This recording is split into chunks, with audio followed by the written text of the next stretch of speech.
launch celebration event. That means we've got a lot to cover, a lot to be excited about. Obviously, hopes that the demo will be out here pretty soon is fantastic. For those of you who have been in the waiting room, thank you so much for sticking around, and thank you guys for the 6 pre-likes here on YouTube, Kick, Facebook, Twitter, and Twitch, as we were just broadcasting everywhere tonight in celebration of Final Fantasy 16. I have a lot of hopes, expectations for this upcoming RPG. Tonight, we're going to be hanging out with you guys, and I'm going to be opening up voice, and we're going to be hanging out a good time. So if you want to jump in and hang out, we're going to be in Discord. The link's in the description. You can use the Discord command in chat. As long as you have a good mic and there isn't like a lot of noise going on behind you, everybody is welcome. So that way we can have just a celebration of our own here tonight. If you're new to the channel, my name is Ginger Prime, aka Brian. I'm a Final Fantasy fan. Today, earlier, we were reacting to the Xbox showcase. We then covered the Starfield showcase, and then we jumped into some Final Fantasy IV, because that's the game that made me fall in love with Final Fantasy in the first place. I'm here with Baby Molly, so Baby Molly might be making an appearance tonight on the stream. You're just gonna have to wait and see if she shows up, but I've got some milk ready for her, and I got the kids downstairs fed, ready for bed, and we're gonna be hanging out all night and hopefully getting our hands on with the Final Fantasy 16 demo. So I am very, very excited for this and for the future. So welcome in, everybody. I want to shout out to Soul Shadow, awesome legend, been massively supportive of the Blue Protocol content, Soul. So thank you so much, man. I really appreciate you guys.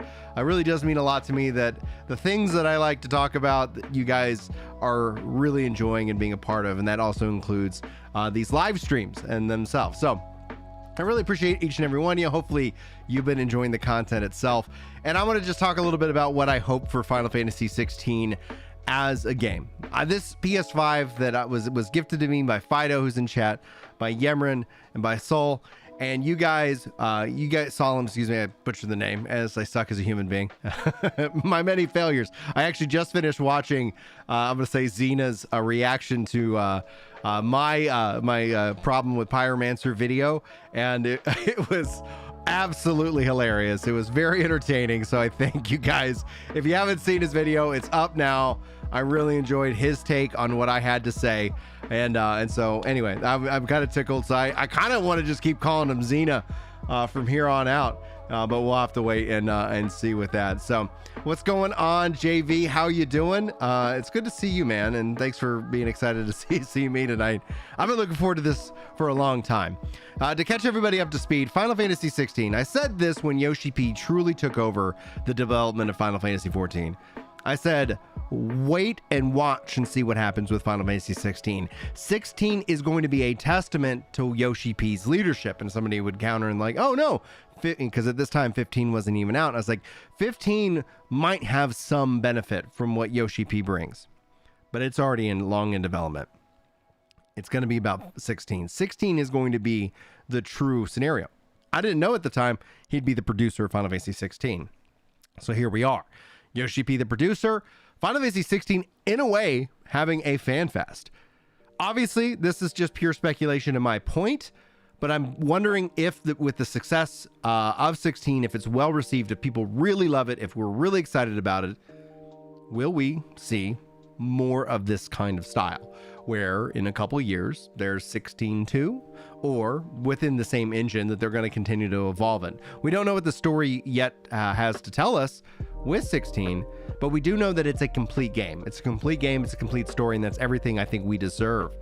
But who knows? We'll have to wait and see. And I can honestly see this being something that, comes out. And imagine, though, I mean, this is big speculation. They put a lot of work into it, but a lot of that work, in my mind, as a developer, could be reused to tell new stories within this engine and what they put together to work and to build. So time will tell if we'll end up seeing any kind of future follow-up with Yoshi P on the Final Fantasy franchise. What's going on, Clad? How you doing? Virtual Souls, how's it going, man? 15 was restarted, and you're absolutely right. And that's the thing. A lot of people looked at it and I was like, gosh, they're going to have an expectation that this game was 10 years in development and passion. It's like, no, that's 10 years of development hell. It got restarted. And those restarts they cost you a lot. It's that they're not, you know, we're never going to see that come to fruition, and that's really unfortunate to see. So what we got with 15 is we did get 3 years. 3 years of really good development, but it felt like they needed more time. And obviously that's kind of the biggest kind of takeaway with these modern RPGs. They just take a lot more time to develop. Guys, if this is your first time hanging out with me on a stream, be sure to say hello so I can say hello to you. Let me know if you're first time live stream with me at the moment, but no pressure to do so. We're really glad that you're here tonight, and hopefully you're going to have as much fun as I am with this event. Now, we do have the schedule lineup. Let me see if I can pull it up. We will see here. Let me take a look at my bookmarks. And then let's see, because the schedule is interesting. So we have the keynote, and that's going to kick off here in roughly 25 minutes. And if anybody also has the Twitch link for where this is, I know while we were watching the Xbox event, Twitch was a little bit ahead of me. So ideally, I'd like to be at the most ahead, namely, so that way, you know, if y'all are reacting to something in chat and I'm like, oh, I'm excited to see what I'm going to see here in the next 30 seconds, that'd be ultimately a little bit more preferable. So if you guys have the link, hit me up. Then Icon Power Showcase, that follows after roughly an hour and 15. The narrative of Final Fantasy 16 is going to take place at 6:30 p.m. PDT. That's going to be 8:30 p.m. PDT, 7:45 PDT. That'd be 9:45 here. The music, and then finally at 8:45 PDT, aka 10:45 p.m. the closing messages from the team. And so ultimately, this is a jam-packed night. I will let you know how long I'm going to stick with you. I usually get up around 4 in the morning and start my day. So ultimately, one of the reasons why you don't see me streaming so much at night is because of that very reason, because I need to go to sleep and have a good, healthy life. And so that's going to be how it goes. Hey, what's up, Ryle? Thanks for coming back. Frank, back from this morning. Yeah, Ferris. I see Chili in here as well. Chili, you freaking legend. Dark Intelligence. No, I'm not sure, but hello. Oh, yeah, dude. I'm stoked for this. 16 also has been in development since Heavensward, so 7 years. Yes. The Heavensward team, the team behind Final Fantasy 7, Final Fantasy 14 Heavensward, came over to 16, and that's really what you want. You want the teams to be able to build exciting stuff for us, to have that excitement for us, so we can be excited about them. Let me pull up the dashboard as well. So that way, if there's other things, because like for some reason, it doesn't notify me here, and I need to maybe see if I can get that fixed. So we got to hydrate. Where'd my bottle of water go? I failed you. I don't know where my water is. I'll go get my drink here in a minute, and then and we'll go from there. Oh, and Virtual Soul is with a resub, tier 1. 16 months of support, dude. Thank you so much. Let's see here. Why am I not getting the notifications for... You know, why am I not getting these notifications for Twitch? Let me see if I can get that fixed real quick, guys. Let me see if I can get that fixed real quick. All right. Stream elements. Oh, good. It popped. At least it popped up. I'm not hearing any sound. So that's my problem with it. I want to be like, hear the bleep bleep, the little notification. Let me go with Twitch. Bum, bum, bum. The thing is like that the sound trains me to make sure I'm telling you guys thank you, you know. Streaming tools, overlays, edits.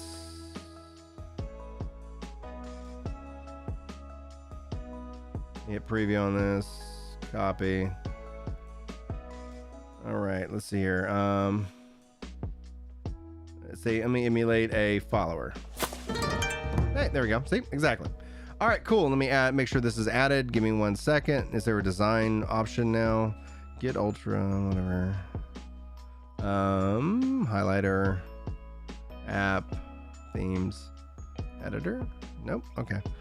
All right, I'm just gonna click on this. It's gonna disappear for a second, guys. Give me 1 minute. And say browser source, add. Let's see here. Yep.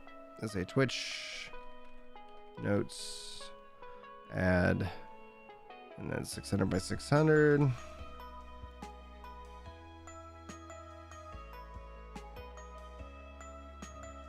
Okay, cool. And now I'll go back to the correct scene if I can find it. There we go. Boom, baby.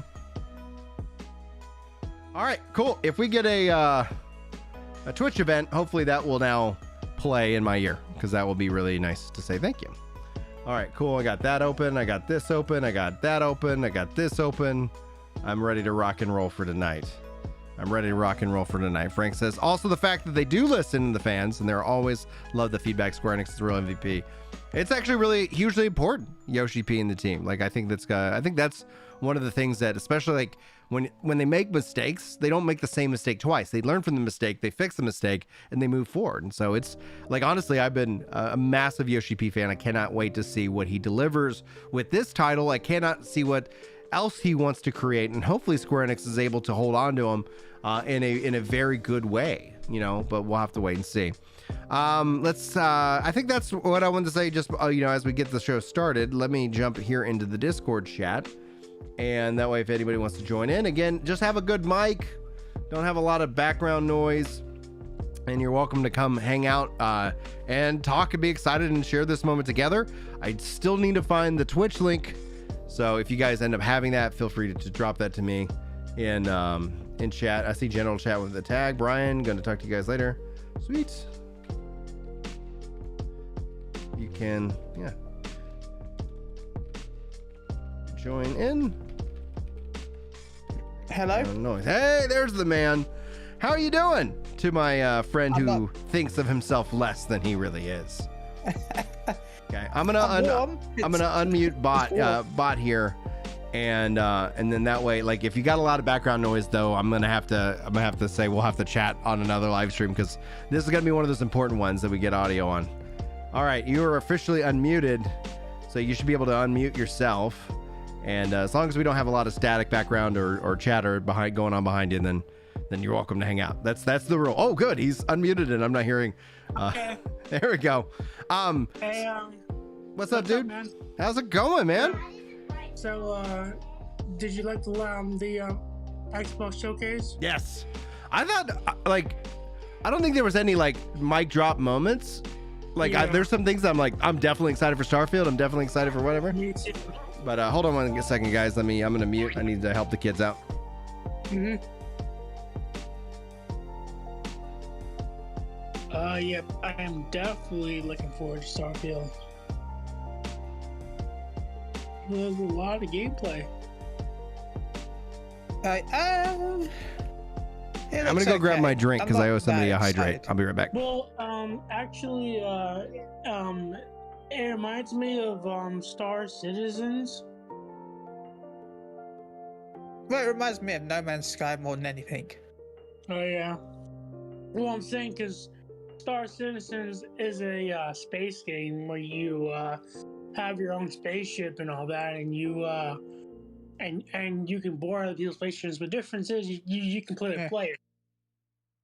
Yeah. Well, same thing with No Man's Sky. No Man's Sky has all different planets that you can explore, and you have people you can meet up online and stuff like that. Yeah.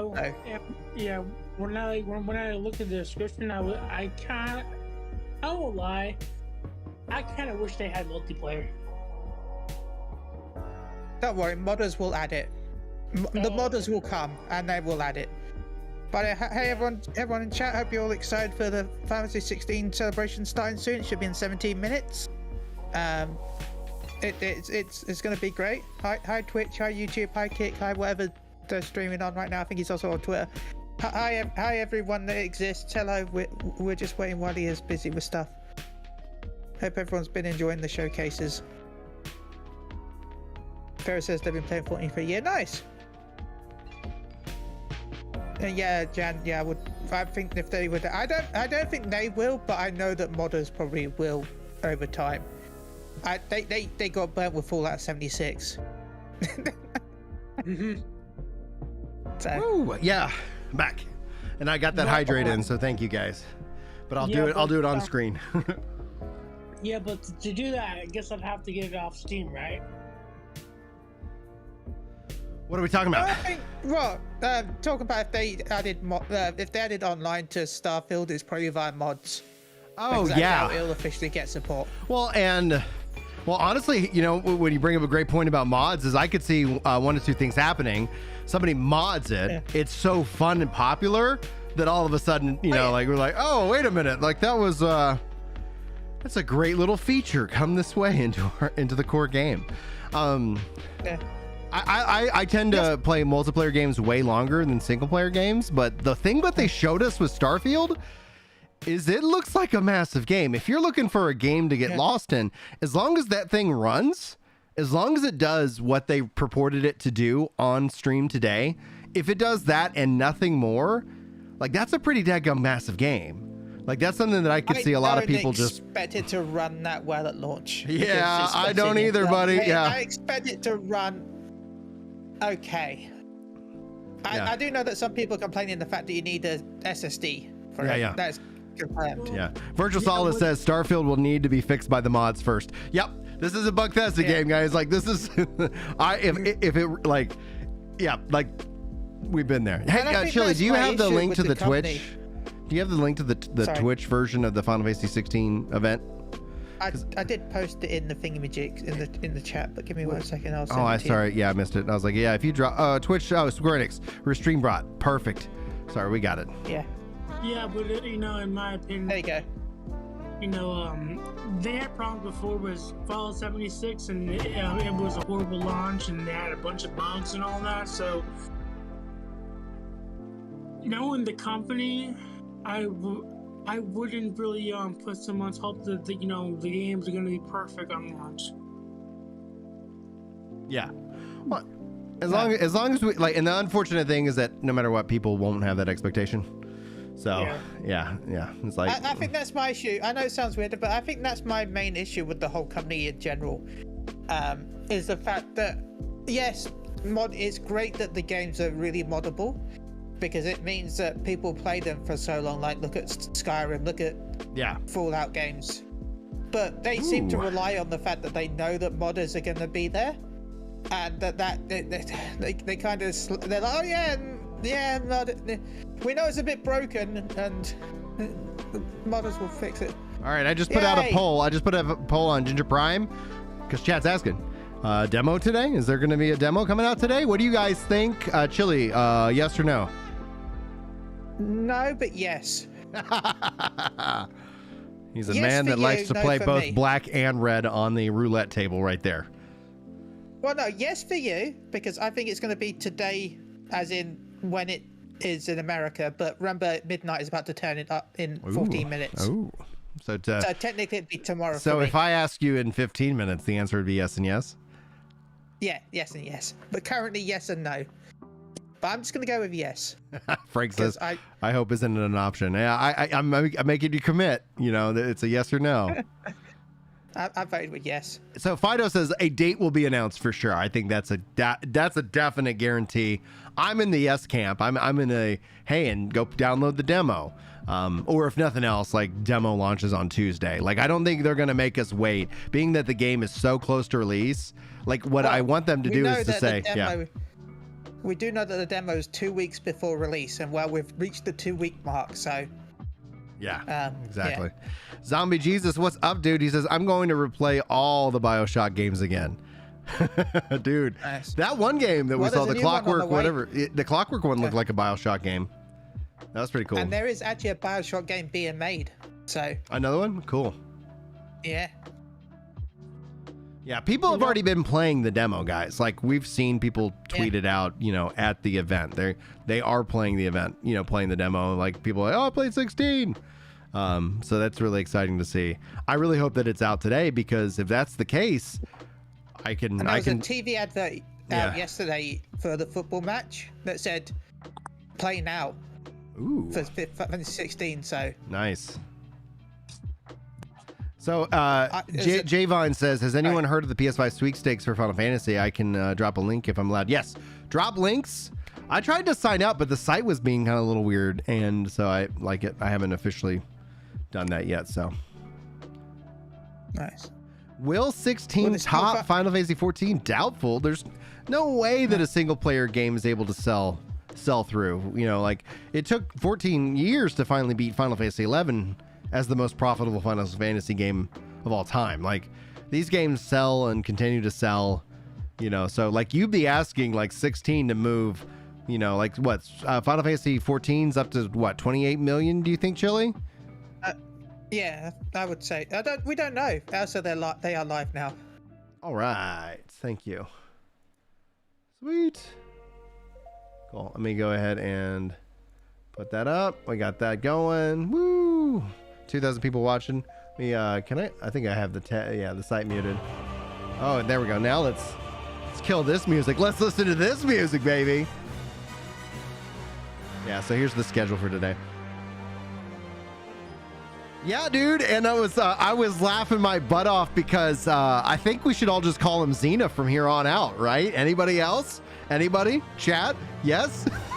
So Probably. The story behind that is, like, for those of you who know me, like, no, I'm hyper dyslexic. Spelling is not a strength of mine. And recently, Adobe Premiere added the ability to listen and then translate. And so I just kind of go with that. And people, some people who are very stickler to spellings, they make notes. Here's the honest truth is that for whatever reason that increases the engagement. So it's like, it is what it is. That's just my view of it, and we can agree to disagree. And I'm not going to disrespect your opinion, but it was hilarious to me. Like, it was hilarious because that is what gets a lot of attention. So yeah, I think I enjoyed listening to his perspective. I watched somebody else react to mine, and they posted it up, and man, and that's why I didn't tweet him out, because I was like the dude was like whoosh, like right over, like he didn't understand, I think, anything I was trying to say, and that could be a language barrier. But with Zeno, I think hopefully it sounded like he really enjoyed the video in and of itself, and so it was really funny. I was hoping he'd click on my stand-up and go watch it after that, but maybe one of these days. It is pretty NSFW. There's some stuff there you don't want to play around with on stream. I don't know if stand-up comedy is a thing to be reacted to, but who knows? Who knows?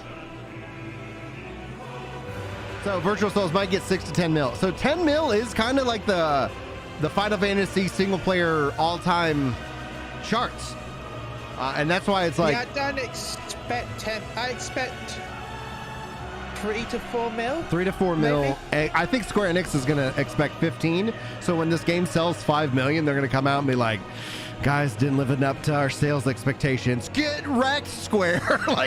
like, come on, man. No.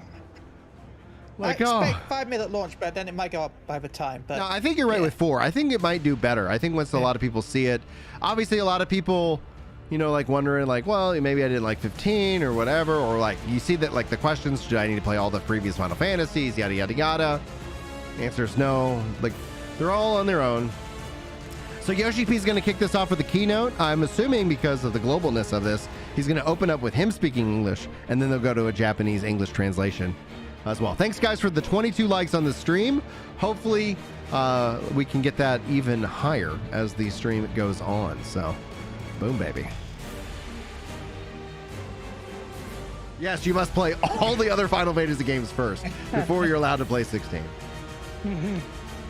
That would be insanity.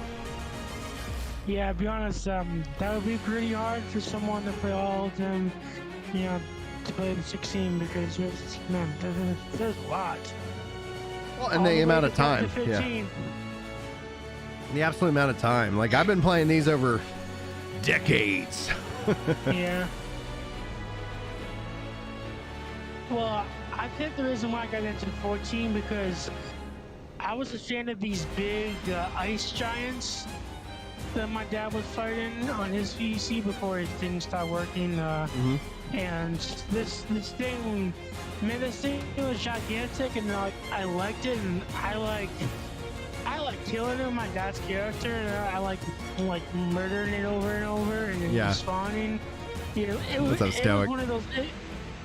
It was one of those NPCs in the Final Fantasy world, but I think I never got there. Or man, Final Fantasy 14 was an amazing game.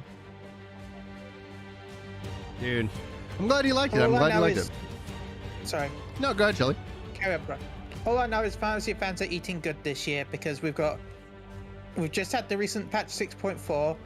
We've got Final Fantasy 16 coming out this month. We've got patch 6.45 next month.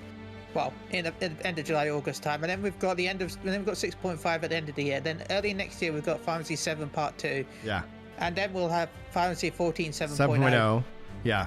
Like we're talking about like two major Final Fantasy, like big Final Fantasy releases, like Bada, and who knows what else? Because now we're still talking about 9 remake, rumors of a 10 remake, Tactics remake. I feel sorry for 8 fans. Not gonna lie, like I think 8 should be revisited. I'm not, and I honestly like love the pixel remaster so much that I wouldn't mind them taking that into a direction, right? Like, bringing those games in that same kind of style, going like technically one of them has. Technically. A little bit. What's going on, Stoics? Saying, hey Brian, how you doing? Well, dude, thank you so much. Newhart, what's up, bud? And just as a reminder, Fido just joined the wild chat here, so this is a fun hot chat mic. So you guys, if you want, you can keep sounding off in text chat. Will begin in 5 minutes. Oh, our show will begin in 5 minutes. And or you can jump in with us here, so I will crank up the volume, by the way. So while it's happening, most of any commentary will be reaction. We'll try to keep discussion to a absolute minimum, and then we'll kind of find times to break it out and talk about what's happening, etc. So hopefully you guys are ready. I'm excited. I can't believe we are in June. It is the month of 16. Strangers of Paradise is technically a remake of 1. That's true. I haven't played that one yet.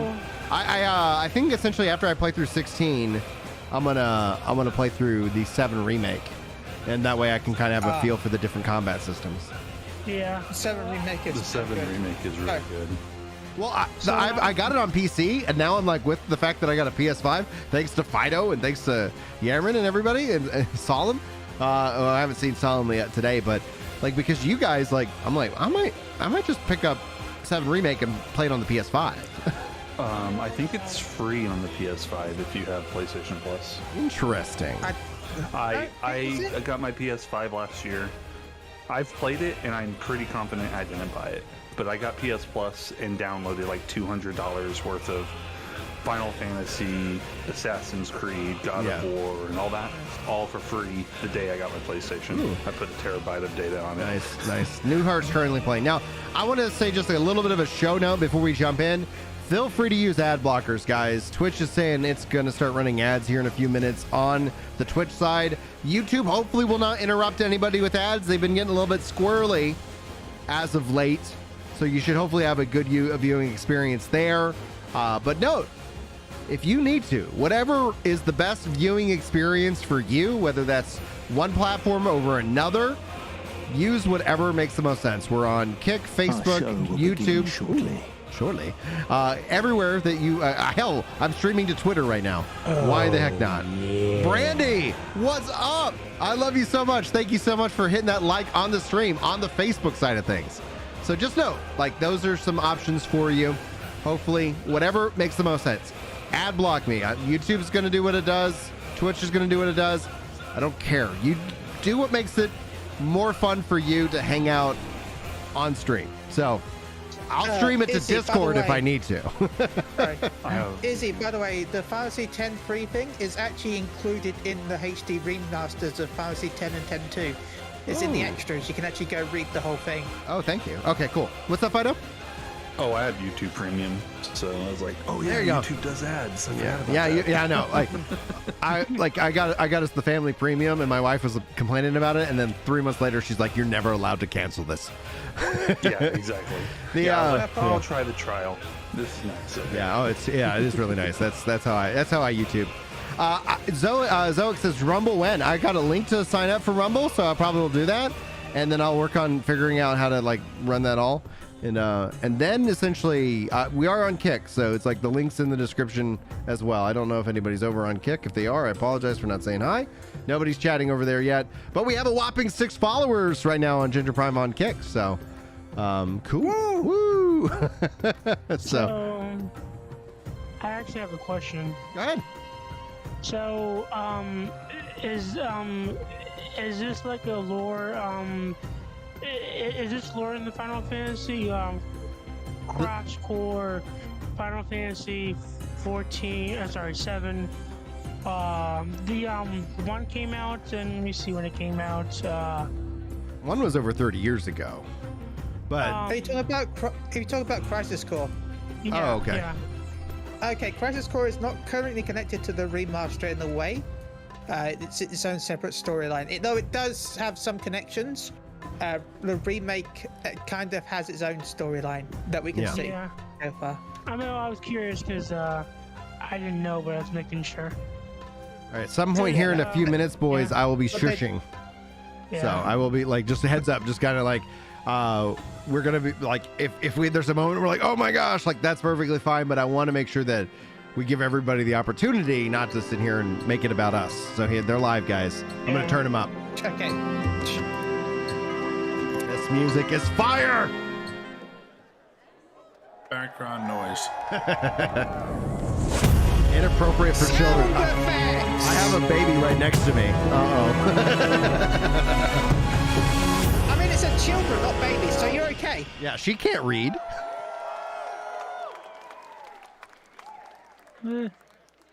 One. Hey. Just crying. Ready? What do you think?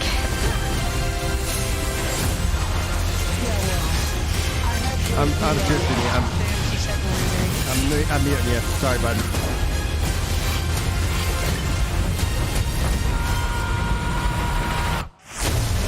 Oh my gosh. I'd heard rumors that you'd survived. Lord Rosfield, I've been looking for you for a very long time. I'll tear you apart with my hands! Yeah, Try that's 16. it. Now die! Oh my god.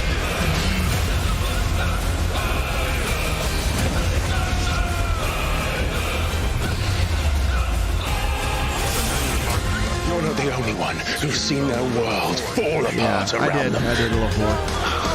I thought I was ready for this. I know, but we will face it together. We were talking. Let's shut him up. I am a shield of Rosaria, and I will do my duty. I will do my duty. Come on, Ifrit. Show us your true power. My gosh, that is such a fire intro. Yes! Looking absolutely amazing. Please, welcome to the stage Square Yeah. Enix President and CEO, Takashi Kiryu.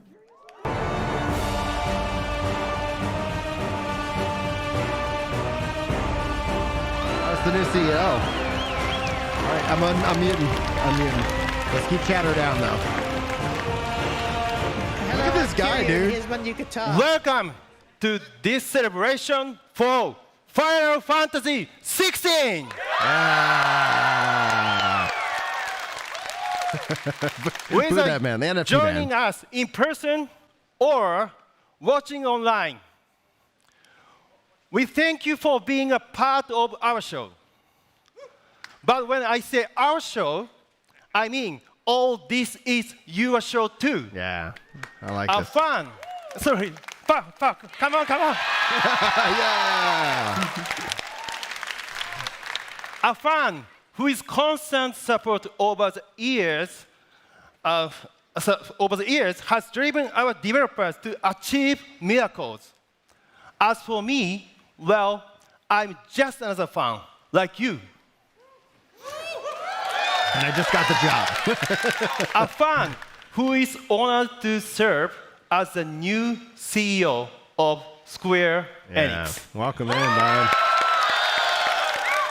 Bring back the Mana series. Come on. Thank you. And a fan who is so excited to meet you all on this special day when we present to you our latest instrument in the flagship Final Fantasy franchise. Yeah. You're doing great. I'm not. Yeah. English. Now, The flute. I don't know how you felt when you were watching that trailer we just saw, but I felt like a kid again. Like a young boy in the winter in 1987. who loved RPGs, Hey, that was the who year I was loved born. Dragon Quest, which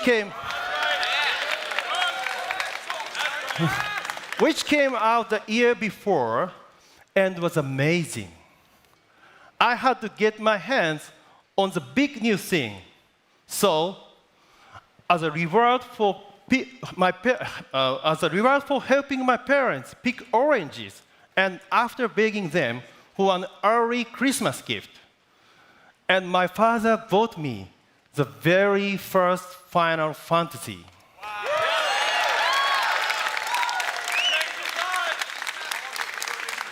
And right off the bat, I was surprised. No title screen, just some story text.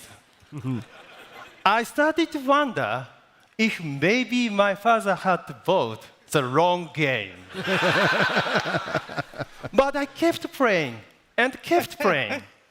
And eventually, I left the castle and crossed the bridge, and then screen changed.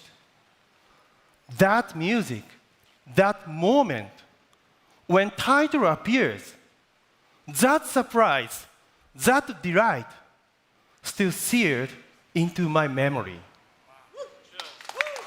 I agree, Paul. CEO origin story is what Paul From says. then on, I was hooked. I was Final Fantasy I hope it's fan not free for DLC. life. Yeah. Yeah. Whenever a new title came out, I had to make time to play. Let's just hope Forget he didn't choose a homework, thief. forget eating, forget sleeping. Forget eating and sleeping. I sleep in class anyway.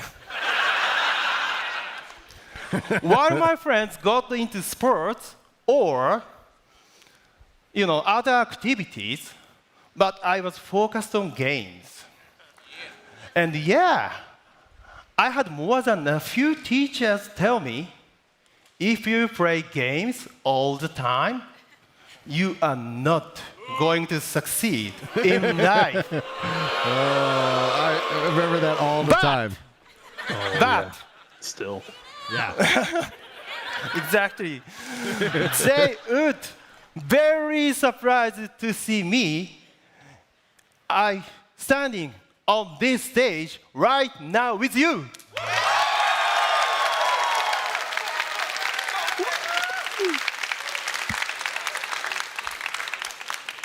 I believe games offer infinite possibilities. They have the potential to alter the course of our lives. As the new CEO of Square Enix, I love all the artwork I behind will them. continue to cherish those childhood memories that instilled in me a gamer's spirit.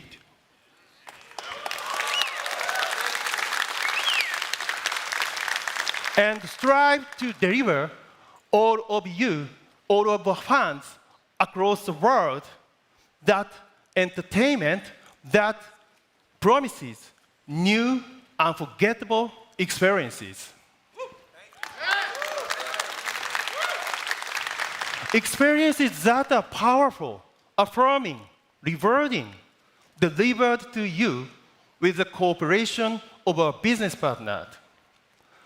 On that note, I'd like to share with you a message from one of our most valued partners, Jim Ryan. SIE's relationship Real with Square flex. Enix goes back right to the start of PlayStation's existence, and that partnership has never been stronger. We value everything that we do together and appreciate your commitment PlayStation to our fanboy. brand and our business. Boo, Jim Ryan. Thank boo. you again. Anyway.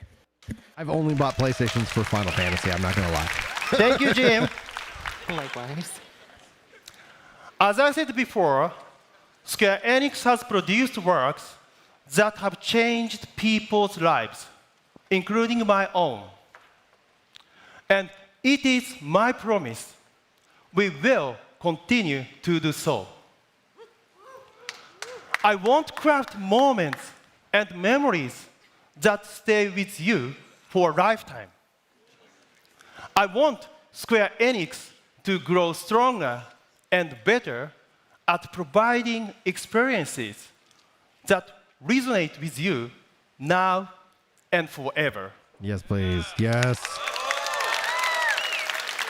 Thank you. Today, we present to you our latest effort to do just that.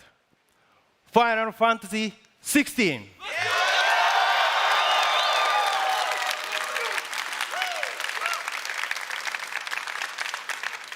And as someone who had the chance to play the demo a bit earlier, all I can say is nothing.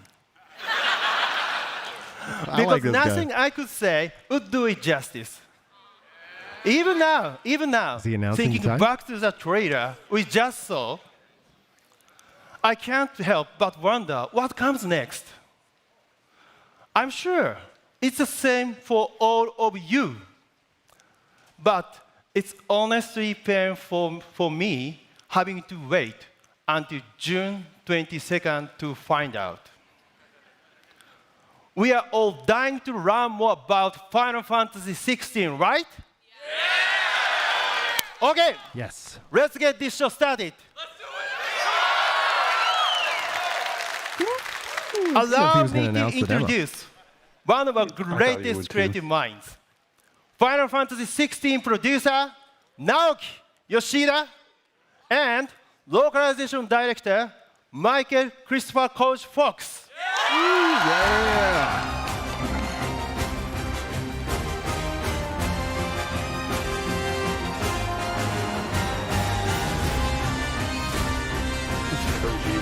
Oh man, if they have it to where progress from the demo goes right into the main game, holy freaking キム smokes. さんありがとうございました。 Well, they've been 英語 doing でね that for like 皆さんの the 前で Switch, 初め which て is fantastic. CEO としてね、し Oh, っかり they got the ご挨拶 puppers. いただきました。 That's right. Thank you very much, Kiryu-san, for such a great introduction. Like that they have both that's, of them. I think that's like the first time he's done this kind of English speech in front of everybody. It was a great job, right? まあ桐生さんね、生粋のゲーマーでもあるんで、昔の思い出とともにね、これからまたスクエアニックスどうしていきたいかという決意ね、語っていただきました。ありがとうございます。 Yeah, but again, thank you very much, Kiryu-san, for telling us about your childhood, your passion as a gamer, and where you want to take Square Enix in the future. では改めまして、ファイナルファンタジー16プロデューサーの吉田です。My name is Naoki Yoshida, producer of Final Fantasy 16 And my name is Michael Christopher Koji Fox, translation and localization director on Final Fantasy 16. ありがとうございます。 Thank you. 今日はここロサンゼルスから、6月22日にいよいよ発売となるファイナルファンタジー16の最新情報、イベント会場からぜひその盛り上がりを皆さんにお伝えしていきたいと思ってます。 All right, so Final Fantasy 16 is finally releasing on June 22nd, and as part of today's pre-launch celebration, we will be delivering the latest information and streaming on-stage content from here in Los Angeles. Oh baby. ファイナルファンタジー16は我々スクエアエニックスの第3開発事業本部がファイナルファンタジー14と並行して長年にわたって開発してきたファイナルファンタジーシリーズ最新作になります。 And so Final Fantasy 16 is the latest installment in the series, which we, Square Enix's Creative Business Unit 3, CBU3, have worked on and developed for so many years alongside Final Fantasy 14. I like Kerouac saying, plain white shirt means there's a character creator. 最高の物語、そして最高のゲーム体験をお届けするためにですね、開発チームもちろんプロモーションチーム、全世界のスタッフ、情熱を注いできた、タイトルになってます。その発売直前のね、熱気をこの会場から皆さんにね、ライブストリームも含めてお届けできて本当に嬉しく思ってます。 And so the development team and the promotion team and our staff from all around the world have been pouring their hearts into delivering the best narrative and gaming experience with Final Fantasy 16. And today, we would love to share this pre-launch excitement with all of you from this stage. 改めまして、今日会場にお集まりいただいているファンの皆さん、そしてインフルエンサーの皆さん、そして配信の向こうから、世界中でご覧いただいている皆さん、ぜひ最後までゆっくりとお楽しみください。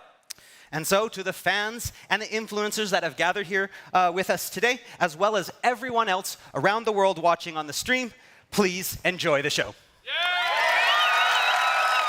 I still don't like the term influencer. ではまずこのイベントのスタートとしてですね、今回日本から開発チーム何人か来てますので、壇上に上げてちょっと紹介したいと思います。All right, so today, now as our opening act, allow me to introduce some of the dev team members that we have brought with us from Japan for the show today. じゃあ皆さんステージの上へどうぞ。All right, come out everyone.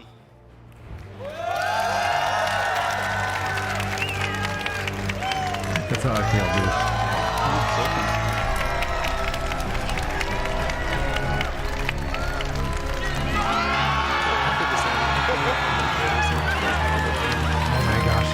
Yes, and yes.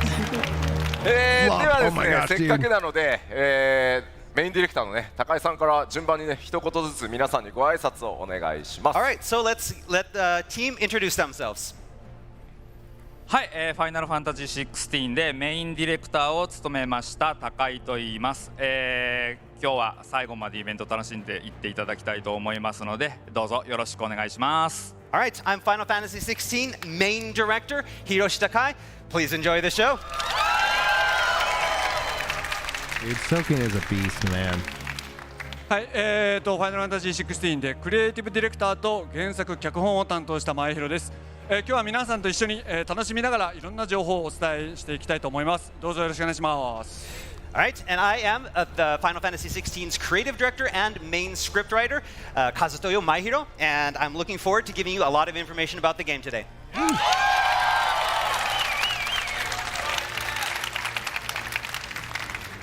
はい、皆さんはじめまして、ファイナルファンタジー16、コンバットディレクターを担当しました、鈴木亮太です。よろしくお願いします。And hello everyone. No, sorry. Tenched上げてるよ。Okay, okay. Enough there. So hello everyone. My name is Ryota Suzuki, and I am the combat director on Final Fantasy XVI. It's great to meet you all. Yeah, the combat director, dude. He says 1 month away from 2 years of support, dude. Thank you.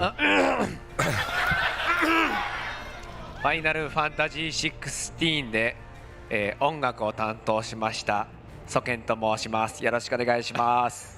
Hello everyone. I worked on Final Fantasy XVI's music. Wait. Oh. Hey everybody! I worked on the music in Final Fantasy XVI. I'm Masayoshi Soken! Oh, it's so good. さて、こんな面白いおじさんたちで今日どんなステージをやるかというのをちょっとご紹介したいと思います。 Alright, so let's ask these crazy guys what's in store for you today on today's panels.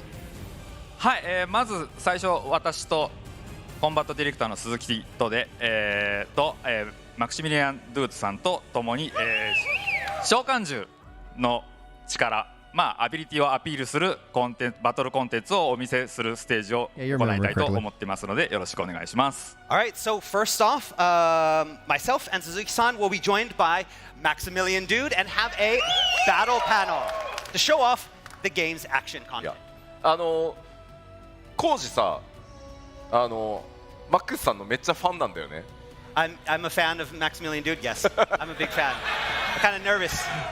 では今回そのバトルコンテンツというものをですね、一生懸命、メインディレクターの高井とそれから亮太君、コンバットディレクターの鈴木亮太の方で、3人でですね、しっかりバトルの魅力というのをお伝えしていこうと思います。亮太君もちょっと一言ごめん、通訳の後に意気込みをお願いします。All right, so again, in this panel, we're going to have 3 of them on the stage. They're going to be showcasing some of the battle scenes in Final Fantasy XVI and actually be showing you some real-time gameplay. 亮太さん。はい、ファイナルファンタジー16の、コンバットバトルに関しては、シリーズ初の、リアルタイムアクションとなっております。バトルセッションに関しては、ファイナルファンタジー16のバトルを最大限魅力を皆さんにお伝えできたらなと思っております。よろしくお願いします。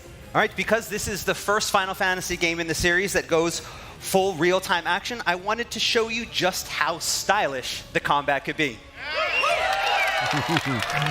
I think they held back. そしてそのステージの次はですね、さっき紹介にあったクリエイティブディレクターの前広、それからコウジとそして、アラーナ・ピアスさんの3人でですね、ファイナルファンタジー16の世界観、ロアとストーリーにちょっと迫ってみようと思ってます。All right, and then next up, we will have a panel on the game's story and lore done by Maihiro-san and myself, as well as the streamer Alana Pierce. もちろん安心してください。ネタバレはございません。And of course, there won't be any spoilers. Really? Really? Nothing. Really? No spoiler. Oh, okay. No spoilers. じゃあ、まひろ一言意気込みを。はい、今作でですね、 Calling something 私 out が as a 最も力を spoiler 入れ is たス how トーリ you ーと、 label あ it a と世 spoiler. 界 Like, 観を generally ついて speaking, です people ね will see stuff and be like, 本 all 作を right, より and then 楽しめ until るよ you're う in な it, do 情 you 報 really know? を So お伝えできればと only 思 when ってるん people で、 say 楽しみ spoilers にしてい do てくだ people さい。 go, oh, maybe that was Clive, the Clive point. All right. So again, we worked really, really hard to make the story and the narrative very, very engaging, and we want to talk all about it today. So, with the help of me, we're going to do our best. Yeah, you got it. Good. Okay. はい、そして、最後のセッションとしてですね、最後はサウンドコンポーザーのソケンとアレックス・ムカラさんによってですね、本作のサウンドがまあどう作られているのか、それからどんな影響を音楽がねゲームに及ぼすのか、その辺をぜひ深掘りしていただこうと思ってます。All right, and finally for our third session, we will have Soken-san as well as Alex Mukala having a session about the game's soundtrack and how music plays a role in the game. じゃあ、ソケンの方から一言意気込みをお願いします。ソケン？今日は、音楽ステージ、秘蔵の映像がね、出てきたり、それからもしかしたらなんか楽器が裏にあったから、もしかしたらなんか一緒にね、アレックさんと一緒に演奏できたりするのかなとか思ったりしてるんで、楽しみにお待ちください。Okay, so for today's panel, we're going to be, talking a lot about sound, but we're also maybe have some video content that we may be showing you today for the first time ever, and also during the panel, if you happen to see some instruments behind us, that may mean maybe we're gonna do something. This is very like your experience with 14 maybe coming in like. これでやらなかったらだってブーイングだって。 I mean, you say maybe, but if you don't do it, now that everybody's, thinks you're going to do it, you have to do it, right? Maybe. という内容の、盛りだくさんのステージでお届けしたいと思いますので、じゃあそれぞれの、皆さんは準備の方、お願いしたいので一度ステージ下へお願いします。All right, we have a lot in store for you today, but first we let these guys go back and get ready for their panels.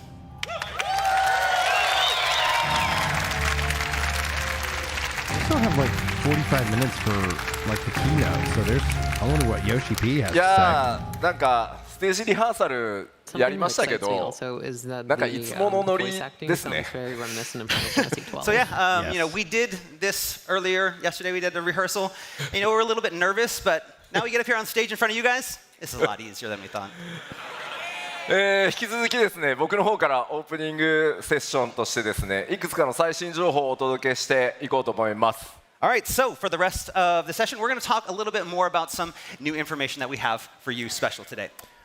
そのオープニングなんですが、ファイナルファンタジーシリーズを代表して、こちらの方からメッセージをいただいてますので、まずはそちらをご覧いただこうと思います。But before we begin, we have received a special message from a special someone as part of this opening ceremony. So let's start with that. ファイナルファンタジーブランドマネージャーの北瀬義則です。ファイナルファンタジー16いよいよ発売になります。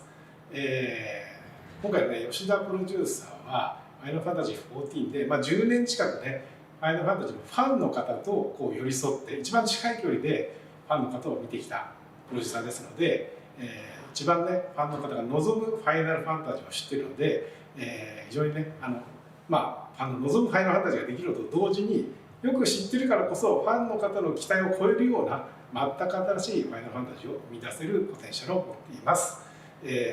非常にねファイナルファンタジーという世界観 Chad's asking when this fan fest, July 28th, U.S. fan fest kicks off. It's the day after my birthday. いや、北瀬ありがとうございました。というわけでファイナルファンタジーシリーズブランドマネージャーの北瀬さんからのメッセージでした。なんかめっちゃプレッシャーかけられてる気がしました。So that was a very special message from the Final Fantasy brand manager Yoshinori Kitase.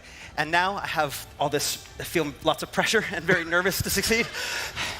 でも北さんといえばね、ファイナルファンタジー7リメイクシリーズも今プロデューサーとして、担当してくださってますが、数日前ファイナルファンタジー7リバースの情報出ましたね。So we all know Kitase-san as also the producer of Final Fantasy VII, Final Fantasy Rebirth, which just dropped a lot of information a couple days ago.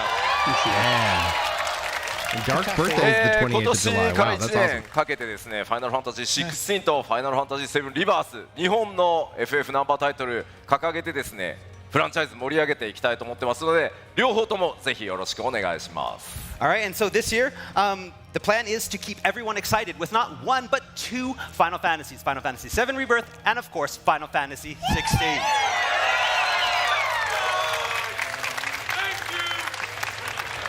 Which reminds me, you look at Final Fantasy VII and Final Fantasy 16 are very, very different types of games. まあ確かに確かに。ただ、ファイナルファンタジーシリーズって生みの親である坂口さんもそれから北須さんもよく言ってるんですけど、ファイナルファンタジーっていうのはその時々のディレクターが最高のストーリーを引っ提げて、今これが一番面白いと思うゲームデザインを思い切って作って、それにファイナルファンタジーっていう名前をつければそれがファイナルファンタジーなんだっていう風に言ってくださってます。だからね、結構ゲームデザインシリーズによって違ったりします。Again, they certainly are. Both Hisate-san and Sakaguchi-san, the father of the Final Fantasy series, have always had this mutual sentiment that the Final Fantasy game is basically what the creators at the time think is best for the series. And so you're going to get lots of different types of games, and it's the differences between the games that really define the series. ただ両方ともやっぱりプレイしていただければ分かると思うんですが、流れているファイナルファンタジーシリーズの匂いとか雰囲気、感覚みたいなものは絶対共通点がすごくあるので、ぜひ改めて2タイトルともよろしくお願いします。But while the titles may be very, very different, they're both going to have that significant Final Fantasy feel, and we hope that you enjoy both of them.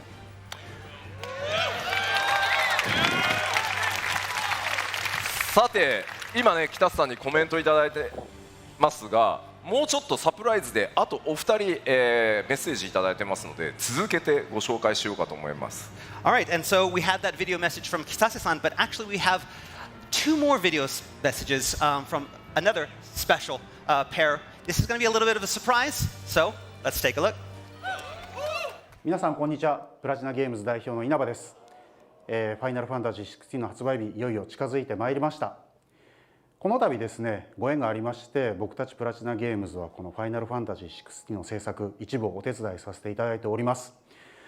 こういう仕事のやり方というのは僕たちも経験がなくて、お話をいただいた時ものすごくびっくりしたんですけれども、ファイナルファンタジーだよ、ファイナルファンタジーをやれるチャンスなんかないよっていうことで、僕もそうなんですけれども、制作スタッフたちが非常に興奮してですね、ぜひともやりたい、やらせてくださいっていうことで、このような取り組みが実現しました。プラチナゲームズ側の制作スタッフ、制作チームを率いてくれたのは、ニーヤオートマタでもスクエアニックスと一緒に仕事をした田浦君。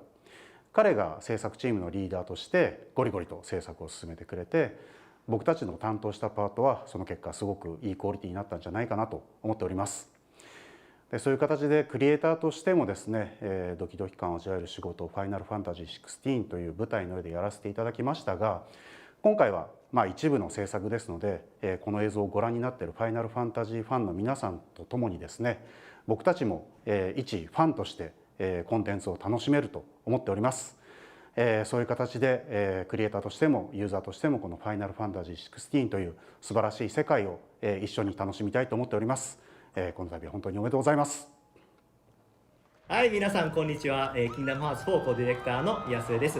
今回のファイナルファンタジー16の開発には実はキングダムハーツの開発チームも参戦して、バトルパートを協力したんですけれども、最初に話があった時は実は、驚きました。これはね、無謀だなと。アクションをベースにしたゲームでありながらここまでのスケール感を出すっていうのは大変だし、しかも、作り方が違う開発チームが協力する計画を聞いてなおさら無謀だなというふうに思ったんですね。いくらね星まで名付けられた男、吉田直樹の頼みといえ、丁重にお断りしたいかなというふうに思ったんですけども、ただねゲームの、企画だったりストーリーを知る中で、何としてでも成功させたいなという気持ちに、チーム一同なりました。無謀ではあるけれども、最終的には開発を通してね得るものがありました。いよいよですね発売間近ファイナルファンタジー16ですけど、ある意味作り方常識破りですけども、だからこそですね、特別な体験ができるゲームに仕上がったと思うので、ぜひともですね、遊んでみてください。本日はありがとうございました。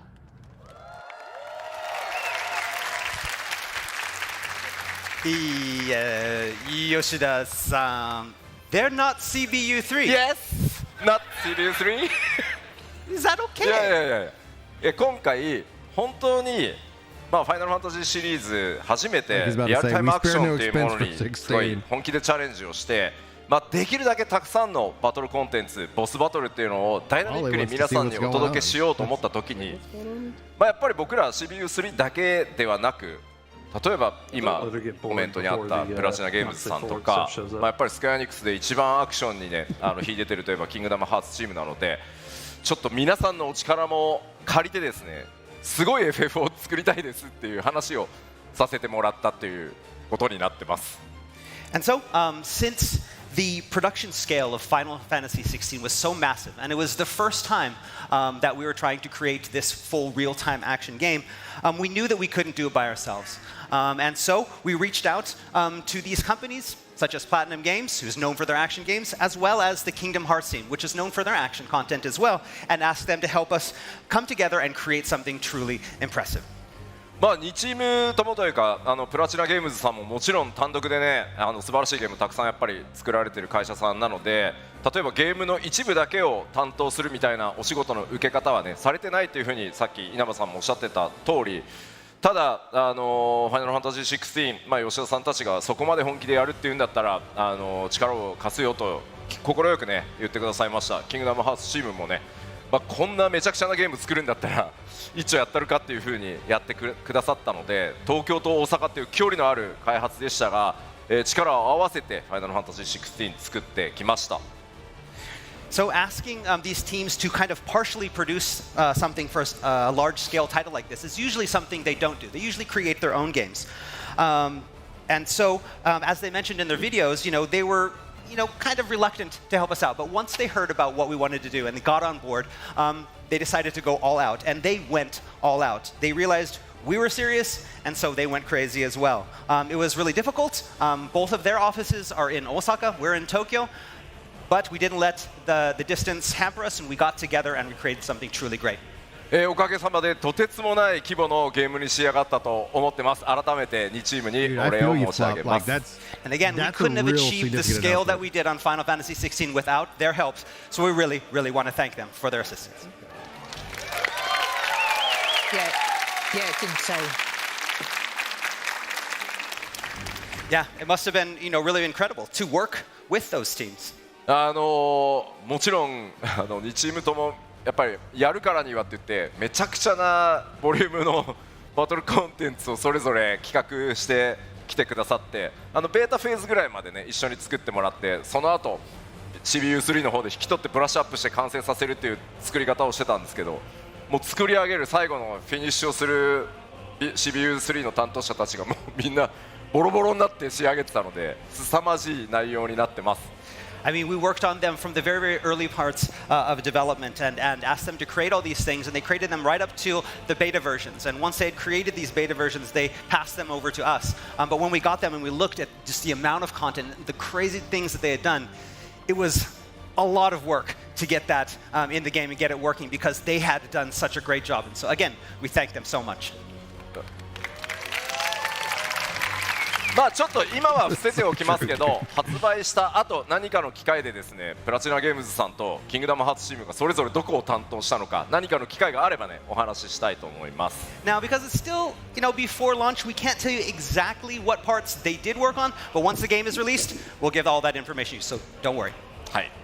では続いて今日多分一番大切なお知らせに移らせていただこうと思います。 All right, so now let's move on to today's most important announcement. 大変お待たせしました、体験版リリースのお知らせとなります。 Tomorrow, baby. That's right. Julian 大変お待たせしましたが、ファイナルファンタジー16の体験版デモバージョンをですね、全世界同時に6月12日、明日北米だと明日ですかね、配信を開始させていただきます。All right, so thank you so much for your patience. The Final Fantasy XVI demo is finally here and releasing tomorrow. で全世界の、配信スケジュールはこのようになってます。So let's take a look at the schedule tomorrow. ロサンゼルスは12日になった午前1時ですね。3 in the morning for me. So here in Los Angeles, 1 a.m. So it really is just tomorrow. 我々拠点にしている東京はですね、もう12日になっているので、東京は夕方ですね、午後5時に、配信をスタートさせていただきます。In Tokyo, it's already the 12th in Tokyo, but 5 o'clock tonight is when the demo drops. すでにですね、24時間配信まで切っておりますが、今表示されている各国の時間より順次ダウンロード開始となりますので、ちょっとご注意ください。All right, so we're already less than 24 hours away, and players will be able to start downloading, but they may not be able to start downloading at the exact moment the downloads start. 一応僕らこの時間に合わせてこうスイッチオンってするんですけど、サーバーにアップされてこう順次ダウンロード開始になっていくので、数分から数十分、もしかしたらちょっとシステム上の都合でラグがある可能性があるので、落ちてこないぞってならないようにぜひご注意ください。All right, and so, but we have this magical switch that when it becomes the right time, we press this magical switch, and then all of the magic happens, and all of the demos go down into the servers. It may take a couple minutes for your download to start. So if you get online at 1 o'clock in the morning, you're like, "Where is it? Where's my demo?" Don't worry, calm down. 1, 2, 10 minutes, it'll be ready. ではこの体験版の内容についてちょっとお伝えしていこうと思います。Alright, so now that we know when it's coming, we want to know what's going to be in the demo. I don't know if I go to bed tonight. Now I have. まずこちらから説明していきます。Alright, allow me to explain. I'm going to have to wait till Tuesday to play it because that's when I stream. So. まずですね、ファイナルファンタジー16のオープニングにあたるプロローグ部分、2時間から約2時間半ぐらいのゲームプレイを製品版と全く同じ状態で皆さんにお届けします。So first off, the demo allows you to start a new game of Final Fantasy XVI and play the opening prologue as is. そしてですね、当然こちらセーブデータ製品版へ引き継ぎ可能になっておりますので、オープニングをまさにこの体験版でプレイしていただいて、その続きから製品版遊べるようになっております。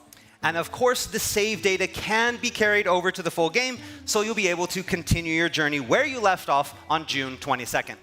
ぜひですね、このプロローグをプレイして新たなファイナルファンタジーという物語の幕開けをぜひその目で、その手でお確かめいただけると嬉しいです。All right, it's going to be great for you guys to get into the game and see what we have in store for you with the story of Final Fantasy XVI through this opening prologue. オープニングということで丸々2時間がプロローグのような形になってるんですが、その分ちょっとカットシーンは多めです。ぜひですね、ファイナルファンタジー16の世界観を知り、クライブの旅のスタートとなる出来事というのをぜひ目撃していただければと思います。Because this is the prologue, again, it's a little bit over 2 hours of gameplay. It's going to be a little bit heavy on cutscenes because we're introducing the story to you. So you're going to learn about the world and you're going to learn about what drives Clive. そしてですね、これで実はデモ版終わりじゃないです。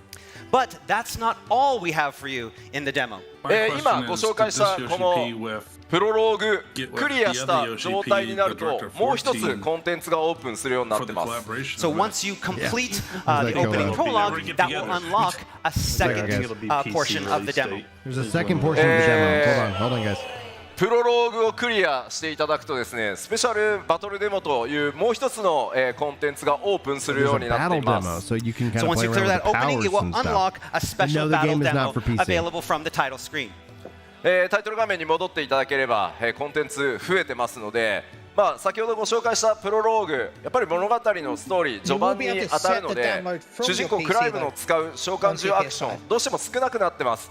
なのでもっとバトル触りたい、もっとバトルを確認してみたいという方のためにある程度育った状態のクライブというのをこのバトルデモの方でお確かめいただけるようになってます。And so, because Clive is still young at the beginning of the story, he is very limited in what type of actions and abilities that he has. And so, we wanted to give you a better feel of what the combat is going to be like later in the game. And that's what this battle demo is for. プレイヤーの皆さんがね、そのバトルの手触りっていうのを楽しんでいただけるために、ストーリーの進行よりももう少し、クライブの召喚獣アビリティアンロックした状態になってますので、ぜひこのバトルデモで、僕らが目指してきたバトルの奥の深さとともに、アクセシビリティ、いろんなプレイヤーの方に、サポートアクセサリーつけることでバトル楽しんでもらえますよと、そういったチェックもできるようになってます。And so numerous abilities that are only usable later in the game have been unlocked in this demo. So players can experience the frenetic combat featured in the game and what we really were aiming for with the combat of Final Fantasy XVI. Players will be able to play this content over and over, and so we want you to get a feel of the abilities and find out what fits best for you. The timely accessories will also be there to let you try out which ones you like and which ones you don't need. It's all there. このバトルでもエリアがですね、夜の城へ侵入するというシーンなので若干暗いです。ただ真っ暗ってわけじゃないので、このゲーム中で最も暗いバトルエリアのテストだと思って遊んでみてください。多分遊んでみたらなんか思ってたよりそんなに暗くないわと多分思っていただけると思います。Okay, and so we want you to know just one thing, that the area in this combat demo is a very dark stronghold that also takes place in the night, so it is one of the darkest areas in the game. And so don't go in thinking, man, Final Fantasy XVI, everything is so dark, I can't see anything. It's okay, it's only this level, and actually it's not even that dark. You can think of this demo as kind of like a test. How dark can Final Fantasy XVI be? This is the level. 改めまして、このデモ体験版は LA 時間で言えば明日午前1時に配信スタートとなります。皆さんがバリスゼアでの第一歩をお楽しみくださることを願っております。Alright, again, this demo is due to be released starting tomorrow at 1 a.m. LA time. And so we hope you enjoy your first steps into the world of Alistea. Yeah, I'm gonna still go do my workout tomorrow morning. I'm still gonna go to work. So I'm probably even gonna have to wait till Tuesday to sit down and actually finally play. able to get that off our chest. Because I want to stream it because I want to have the entirety of the game. We've forgotten one thing. Like archived here on YouTube. Yeah, and if it's only a few hours, maybe you know. Yeah, my streams are usually only a few hours anyway. What about this? Try the demo as right well. Here. Just let them borrow the PlayStation for a day. Big announcement. Torgal. Yeah. Merchandising. トルガルはね、こう主人公クライブの相棒で、狼、犬ではなく狼なんですけど、ゲームの発売前からなぜか超大人気になっております。Alright, so as you know, this is Torgal. You know, protagonist Clive sees his bestest partner. A lot of people think he's a dog. He's actually a wolf. We found that he's very, very popular, even though the game's not even out. Torgal's already become one of the most popular characters in the series. Because he's so cuddly. グッズチームがですね、世界中からですね、早くぬいぐるみ出せよってすごい言われて、グッズチームが頑張ったそうです。And so we've had people from around the world say, when are we going to get to buy Torgal? Take my money. And so we worked hard with the merchandising team and 頑張って、pre-ordered Torgal today. トルガルのこの可愛いね、子供の頃の聖剣と両方、今日からプレオーダー開始となりますので。And so starting today, you can pre-order not just the puppy, but also the adult Torgal. Both are available today. もちろんゲームの中でもトルガル可愛がってあげることができるので、ゲームの中でもぜひねそうしていただきたいんですが、気に入ったよという方は発売後でも構いませんので、トルガルのねぬいぐるみも手に入れて実際にねその手でも可愛がってあげてください。Alright, and of course, you know, you can pet Torgal in the game as well, but why pet Torgal only in the game when you can pet him in real life? Pre-order today. グッズチーム頑張ったので、他にも、プリオーダーかかるグッズがあるそうです。But in addition to the Torgal plushes, we have a few more items to announce as well.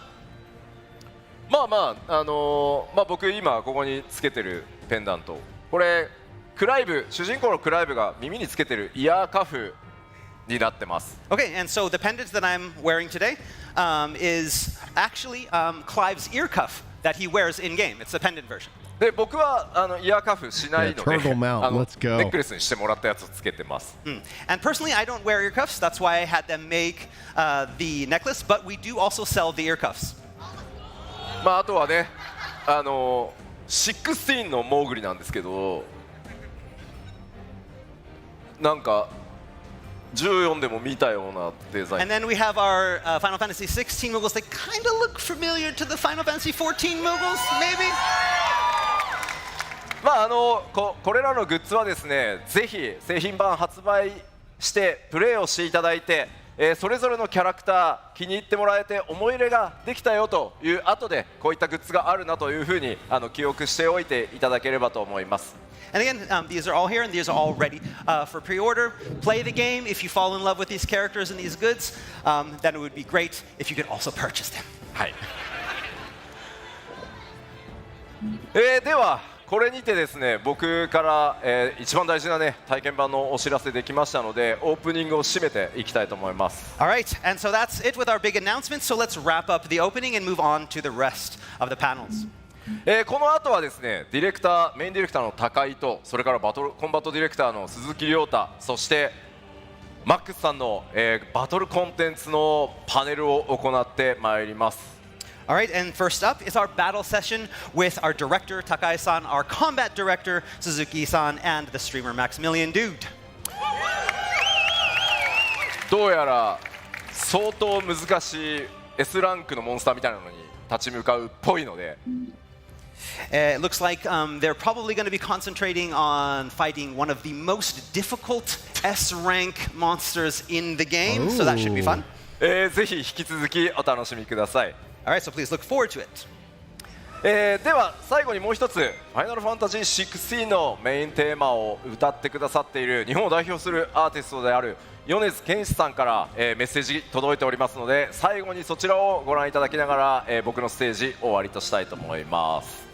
And so before we go, we did receive one last special message from our friend and Japanese recording artist Kenshi Yonezu-san, the singer of Final Fantasy XVI's main theme song. So please enjoy it, and we'll see you back soon.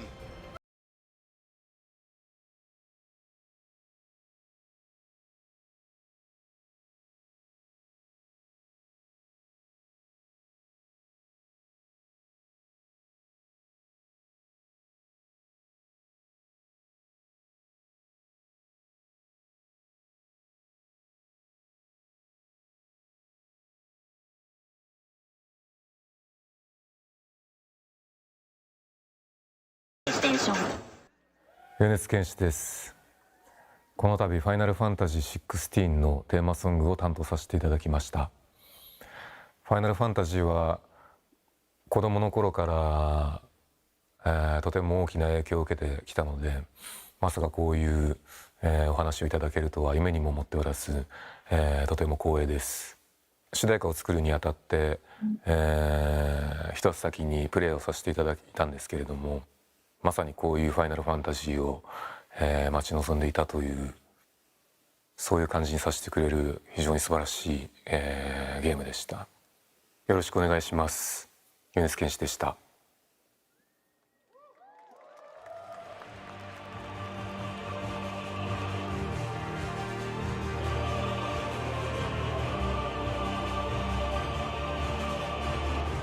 Reminder, for those of you with tickets, the signing session will begin outside shortly.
So how's everyone enjoying the stream so far? Good times. I'm excited. I'm probably gonna have to wait till Tuesday to play it myself. Unless I have to my co-host to let me stream tomorrow. Well, you're probably going to get through it in one meeting, so you got 10 or 11 days to play through it with plenty of time. So I'm just gonna. Yeah, but I don't need to play it tonight. I'll wait until I get off work and I'm not exhausted and risking falling asleep on the couch going through it. I'll just start the download probably before I go to work and then just play it when I have a chance. Yeah. When is the next part on? I think it's like at half. It's like a quarter past. I've got a while until the next part. Did they say a quarter past? Yeah, because I thought this was going to be longer than it is. So I can rewind it. Yeah, quarter past 5:15. Okay. Yeah, so we got 25 minutes. That'll be So, be a minute. are you guys talking about the demo or the full game? The demo. I'm talking about the demo. Yeah, the demo launches here in, 10 hours? T-minus 8 hours or something? Okay. Welcome back, Brian. Basically 10 hours. Thank you. Man, that was definitely a different kind of pacing from what we are used to with 14, because 14 they usually kind of obviously but we they're kind of I guess we get the icon thing, the paddle and more. It really comes down to not wanting to spoil it, right? Yeah. Right. Yeah, so they're gonna it looks like they're gonna cover what all the different icons kind of do a little bit for people that aren't, huge, mostly for, I guess, reporting, hey, by the way, Garuda does wind attacks. Yeah. So, I don't know, because the power showcase is an hour long. Yeah. So. Yeah, I think they're gonna. But they also have a lot of icons to go through. So obviously, I don't think they're gonna do them all. But I was like, man, this is great. And they're also doing the hunt. So they're doing the hardest hunt in the game. Oh, that's right. Yeah. That's one of the S ranks. Yep. I forgot that's part of it too. Yeah, so that's cool. Yeah, which I guess is a spoiler. That's the thing. Everybody's gonna have a relationship with what they consider a spoiler. The only time in my mind that I go, all right, is when people call it out. Like, oh, that's a spoiler. It's like you now let people know. Now you know that this is an important thing. Like, as opposed to you would every other time you'd be like, huh? Oh. Yeah. Cool. Technically, It's just the fact that they called it the hardest enemy. Yeah. I think they said one of the hardest, right? Yeah. If they're doing an S rank. Yeah. I mean, it could be like an S rank in 14. It's just a hard monster to kill, right? Yeah. But yeah, with spoilers, the very first people you meet in 14, if you're told are a spoiler, could be considered a spoiler. When the twins are asleep on, hey, he knows those two kids that are asleep. They're so important. It's not a spoiler unless you know it is. It's like, come on. Ooh, okay. Look, okay, the puppy is $40. Okay. 60. The adult is $120. 120? I was like, 40? That's pretty reasonable. I was like, all right, that seems about what I'm used to Square Enix doing. 120? It's a little expensive, but reasonable. But you have to consider. I don't know. I do kind of agree that it would have been kind of cool to have one of those bundled, because I've spent way too much money on this game already and I haven't even played it. You do have time to purchase it though. This is my ashes of creation. It doesn't say limited, and it isn't shipping until January 2024. Oh. Yeah, hard to spend $100+ on something. What about the puppy? Is the puppy also the puppy delayed? is 40. Puppy's 40. Is it also delayed? Yeah, the puppy is also January 2024. Oh, wow. So they're not even coming out this year. Okay. Yeah. Yeah, that's what I mean. You've got time. It's $120, but you've got time until next year. You got time to wait to get it. They're pretty Unless it good sells about out. I running don't know out of stuff. how they. Yeah. They like running I don't know. stuff. But it doesn't say limited, so it doesn't say collectors. It doesn't say limited, so yeah. There's a chance that it's just going to be sold. It's just something that's going to be How sold. crazy would it be if it showed up at FanFest? You're like, oh, it's on the 5th, and you're like, oh, boop. We got them in stock. Yeah. Well, you know what also happens in January? Japan Fan Fest, right? Yep. My birthday. So if anyone wants to buy me... Well, even more importantly, yes. Hi, Becca's. What do you think? I'm really close to the lifting. That's true, destroy actually. Come on, sorry. Don't your legs yet, Clive. Torgal. Little precious Torgal. Oh, were they like capturing creators as they play? That's awesome. That is awesome. Smart. So smart. No, I don't know if she knows she's being So captured. also, you all know that I will be playing the demo. I'm certain that At they 1 a.m. know. today. You have to tell somebody. You can't just be like, Maybe, we're I don't filming you. Oh, by the way, if she's found out like this, Maybe, I'm sure I she don't wouldn't know. mind. But I think the state of California would have a huge problem with that. Okay, let me remember how to play. Lend me your strength. If I'm on Square Enix YouTube channel, oh my gosh, I gotta look good. I gotta do good combat. All right, so I have Titan right now. It's not like the good old days. It's not like the Are they literally running an ad on me right now? It's not like the old days. Curious Joy Stop is running parroting everything. Instead, drink a red Bull. Think for yourself. That was her Twitch stream. Oh man, what the F is wrong with Twitch, guys? Oh my goodness. Oh, Jesse Cox is also playing it. I'm not saying we should use an ad block. Mr. Happy. Okay, so I they're all am. into I'm their saying own. you don't need. I'm not going to say you need to do it for others. You are more than welcome to ad block on me, guys. It does not bother me. Find the best viewing experience possible. That's why I had to switch to the actual stream itself. That's why I'm on the YouTube stream, because since I have YouTube Premium, but I never, because I've had YouTube Premium for so long. So what is it's everyone just most like, excited I, for this game wow. other than Square Enix cut away from her ad. Square Enix actually cut away from her ad. They were like, "Oh and wait, what's having going amazing on?" combat. That's awesome. I'm just taking my time because I can't believe I'm playing this game I'm gonna right just now. mute. No, that's a Curious Joy. I'd rather talk to you guys. So, what's your takeaway so far? How are we feeling? Like, are we throwing dollar bills at that wolf pup, or the full grown Torgal?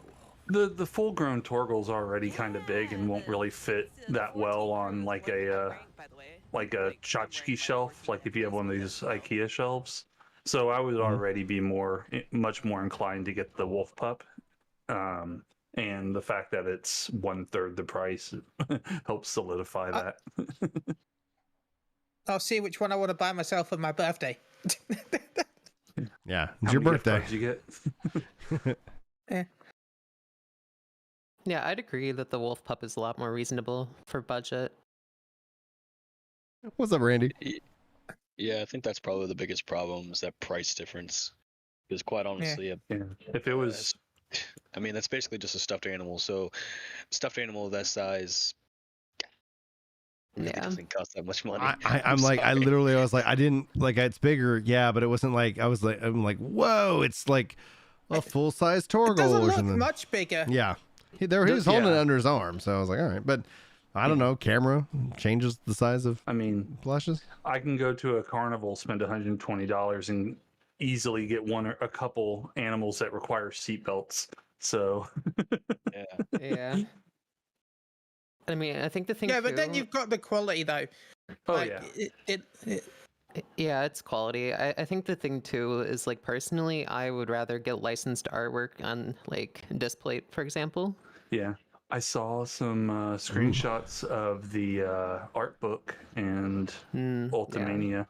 So looks very good. Yeah, I think I'll probably, instead of buying the Wolf Torgal, I'll probably end up buying one of the art books for a coffee table art book. Ooh, Soul's gonna get it for the little cousin because he knows he'll love it. That's awesome. Yeah, I think it's gonna make a fun gift. You know, I'm not judging anybody who spends like that kind of money. Oh no, I No, if you have the love money, go for plushes. it. Yeah, exactly, dude.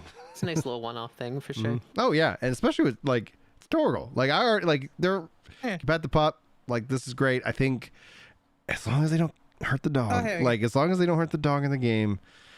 Ooh. Now it's Jahara Jade. Yeah. That's gonna be my nerve-wracking moment throughout the game. Yeah.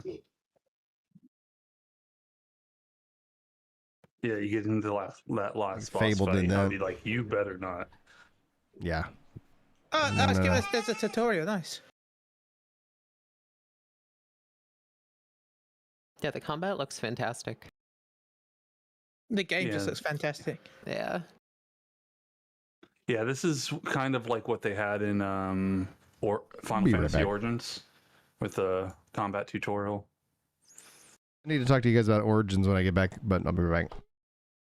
The only thing I don't like is the fact that characters off to the left of the screen. I hate games that do that. What's that? A character, your character is off to like the left of the screen. Ah. Oh yeah, the third cinematic, basically. Well, yeah, it's a little farther left than I think needs to be. You know, I want to look over the right shoulder, but they left a whole bunch of space. I don't know if that's because normally Torgal's going to be on the screen. Well, any game, in my opinion, that's like that is just it drives me up a wall when they do that. I prefer to be in the center of the screen.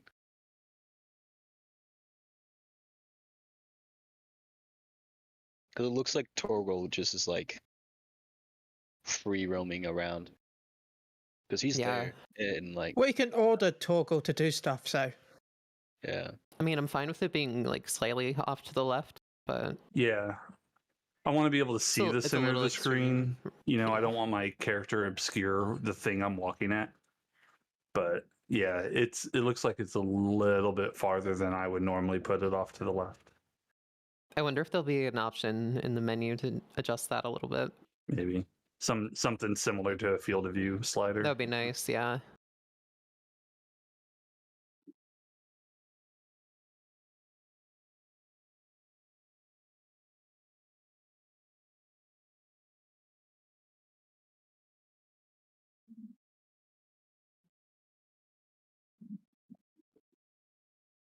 Well, this battle system's gonna be sick.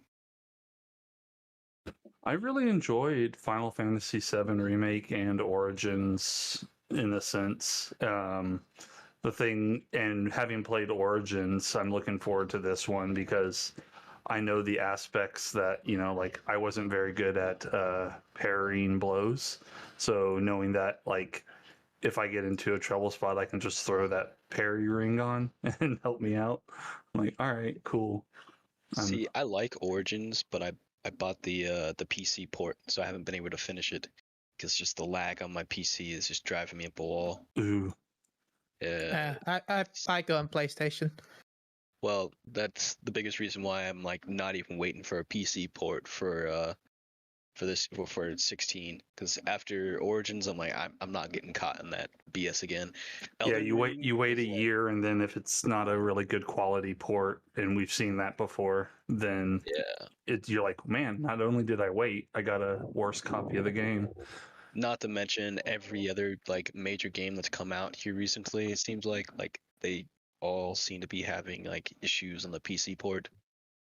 So Yeah, anything that's like- not like PC specific game, like their PC ports have been garbage for like the first. Bring back floppy dogs. I don't know if we'll get the full soundtrack until after the game comes out, and then it'll probably be a little bit of time. Also, this sandwich looks really good, and I want it. Get back to the sandwich. Patty Melt from Sonic. Let's go. That's the only. I'm thinking about going to Wendy's, but it takes so long. It's a 6-hour journey. For a Wendy's? Ooh, but those Yeah, for nuggets, Wendy. though. For the Baconator, though. Baconator's not bad. We've got a new spicy UK exclusive burger that they've got in Oh, yeah? England for Wendy's. Oh, nice. A jalapeno chicken burger that they've just released. All right, cool. Also, speaking of terrible PC ports, I was going to say, I think 13.2 specifically, just because it's 32-bit before they ported, it doesn't work. Hey, Chili. I So didn't they're try asking that about the soundtrack, right? That would be July 19th. It's on sale. There you go, July 19th. But yeah, even more of a reason of why like I don't want to get a PC port for the game or for 16. I went ahead and got myself a PS5 because I wasn't playing that game again. I'm but back. I want to play 16 really bad. Yeah, that dude. actually happened to me on Final Fantasy VIII. I got the PC version, and when I had to switch from disc 1 to disc 2, the transfer failed. Oh, and so I couldn't progress on disc 1, and I couldn't progress the story on disc 1, and disc 2 I couldn't progress the story. I could still play on either disc, but I couldn't get to the next MSQ. And it was like, okay, you're now on a flying ship and switch discs. And then it's like, okay, you can fly around, but the encounter doesn't start. Like you had to fly to a certain spot and an encounter started, and the encounter wouldn't start. And so I ended up leveling to like 99 or 100. Yoshi P said that for the remaster of 13, because it's the only Final Fantasy game that you can't play on a modern console. Now Yoshi P said that like that's one of the reasons why they're working hard on the PC version, and so it might not be ready in a certain period of time. Yeah. Because they want to make sure that it's doing its thing. See if I can that registers here. Regardless. Oh yeah, because they've got Sony actually working on this game, so I mean, Sony's helped them. Even then, I mean, I give Yoshi P's team more credit for probably having a better PC port, just because, I mean, he's already on 14.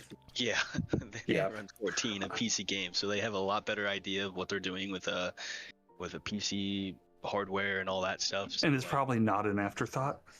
Yeah. You know. Yeah, it's not going to be like Forspoken's PC port. Can definitely give them the benefit of the doubt on the issue compared to the other teams that I've seen. Yeah, I still don't want to take that chance because I want to enjoy this game for everything that it's worth. I don't want to have any frustration of frame drop or whatever causing massive lag. I'm like, I don't want to do that. I've been looking forward to this game for so long.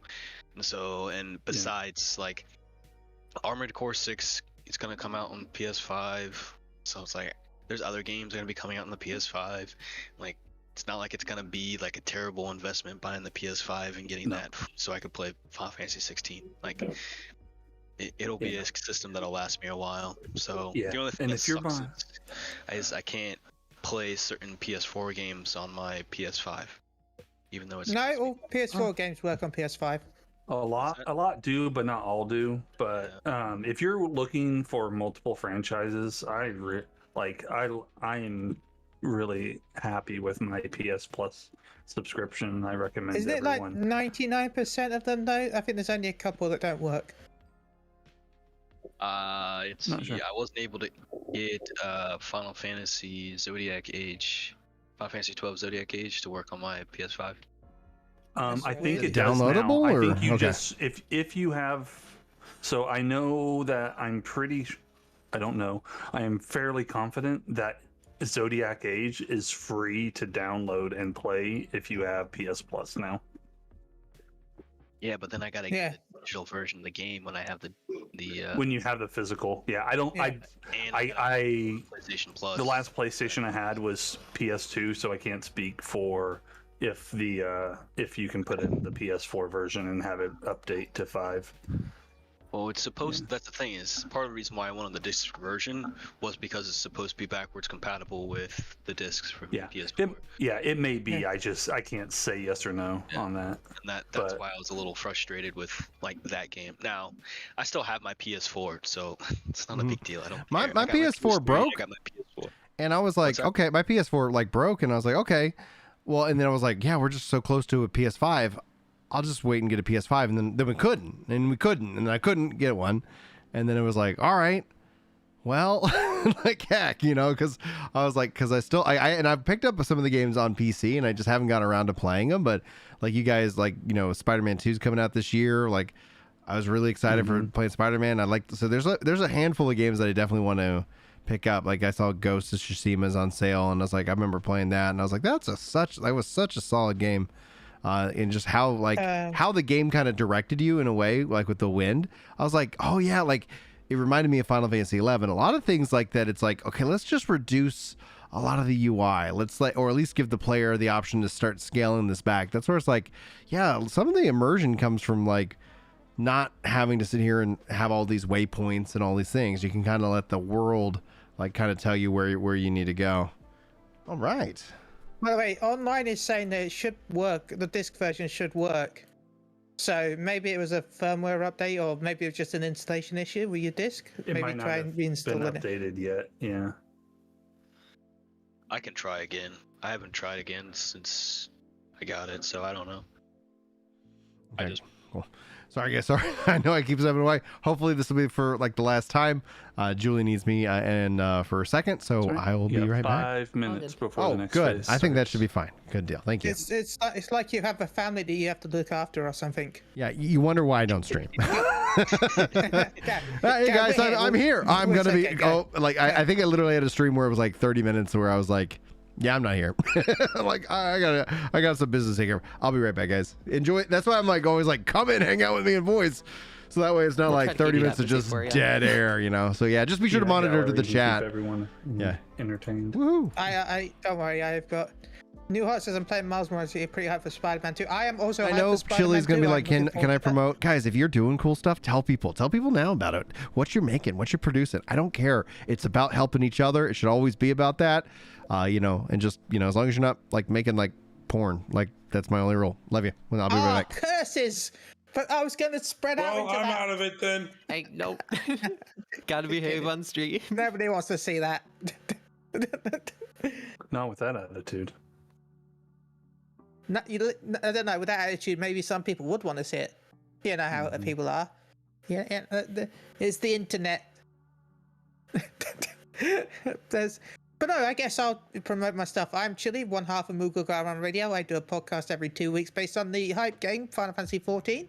Though we do talk about other things. We recently did a podcast with Brian Ricardo and John is Dead, where we talked about the state of PvP in Final Fantasy XIV.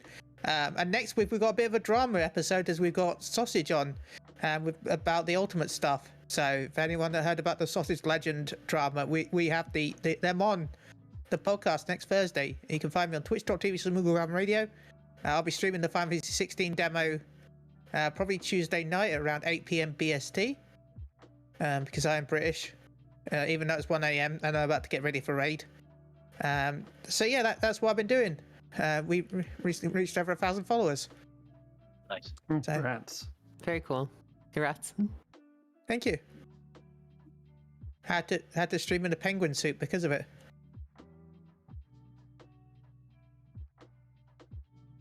Hey Donna, welcome. Yeah, I'm thinking about bringing my PlayStation down to my desk and out of my living room and maybe streaming 16. Haven't convinced myself entirely of doing it, but may do that. If you want my Twitch, this is warning. We can be NSFW. Yeah, so that's our Twitch. If you want to give us a follow, I stream Tuesday, Wednesday, Thursday, Friday. My co-host streams Saturday, Sunday, Monday. He'll be streaming tomorrow. I think he's going to be playing some ESO, maybe. The new expansion for ESO dropped recently, so he's been playing that. And then I'll be playing of course, the Final Fantasy 16 demo come Tuesday when I stream. So. Not happy with the state of PvP? What's up, Frank? I'm interested to hear, because we had a little bit of complaints about the new Shadow, but apart from that, I think there's kind of a lot of love for it still. Ah, Rory, yay! It's good to see you. It's been too long. Sorry, I didn't know with the name difference.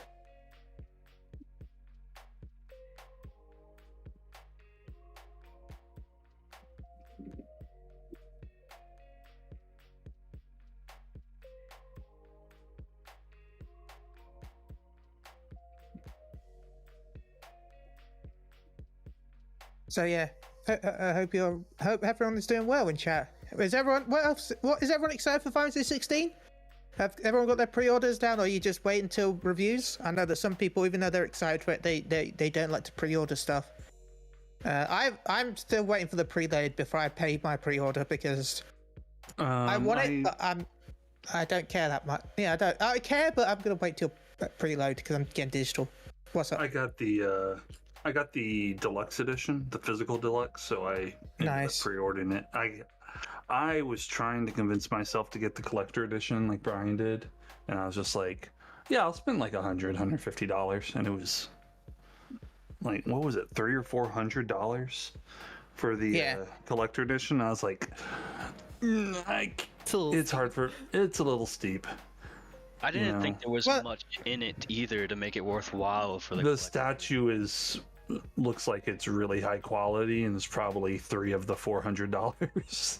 And if that statue for $300 is probably a really good deal, but that's not generally that's like, I prefer if they had a collector edition and maybe an ultimate edition with the statue or something personally.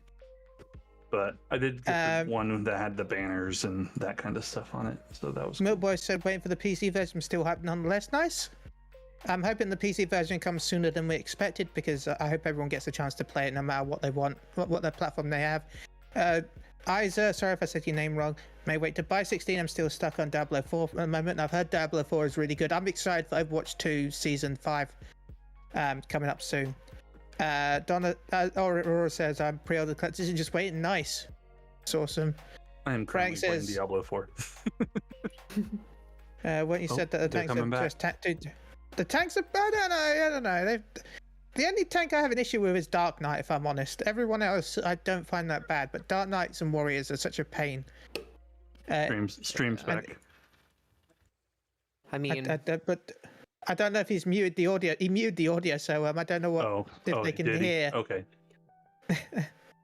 Don't know if they can actually hear the audio. So there's that. They can only hear my annoying voice. Randy says the statue is at least 275. Nice. Is he nice? He got 300. See, I wasn't sure if I'd be going to NA for FanFest, because I've been to the last few FanFests in NA. I've flown over. But I'm not going to this one, so I might have been able to pre-order it, but it was more like I'd rather have had the money put aside in case I got to go to America again for FanFest.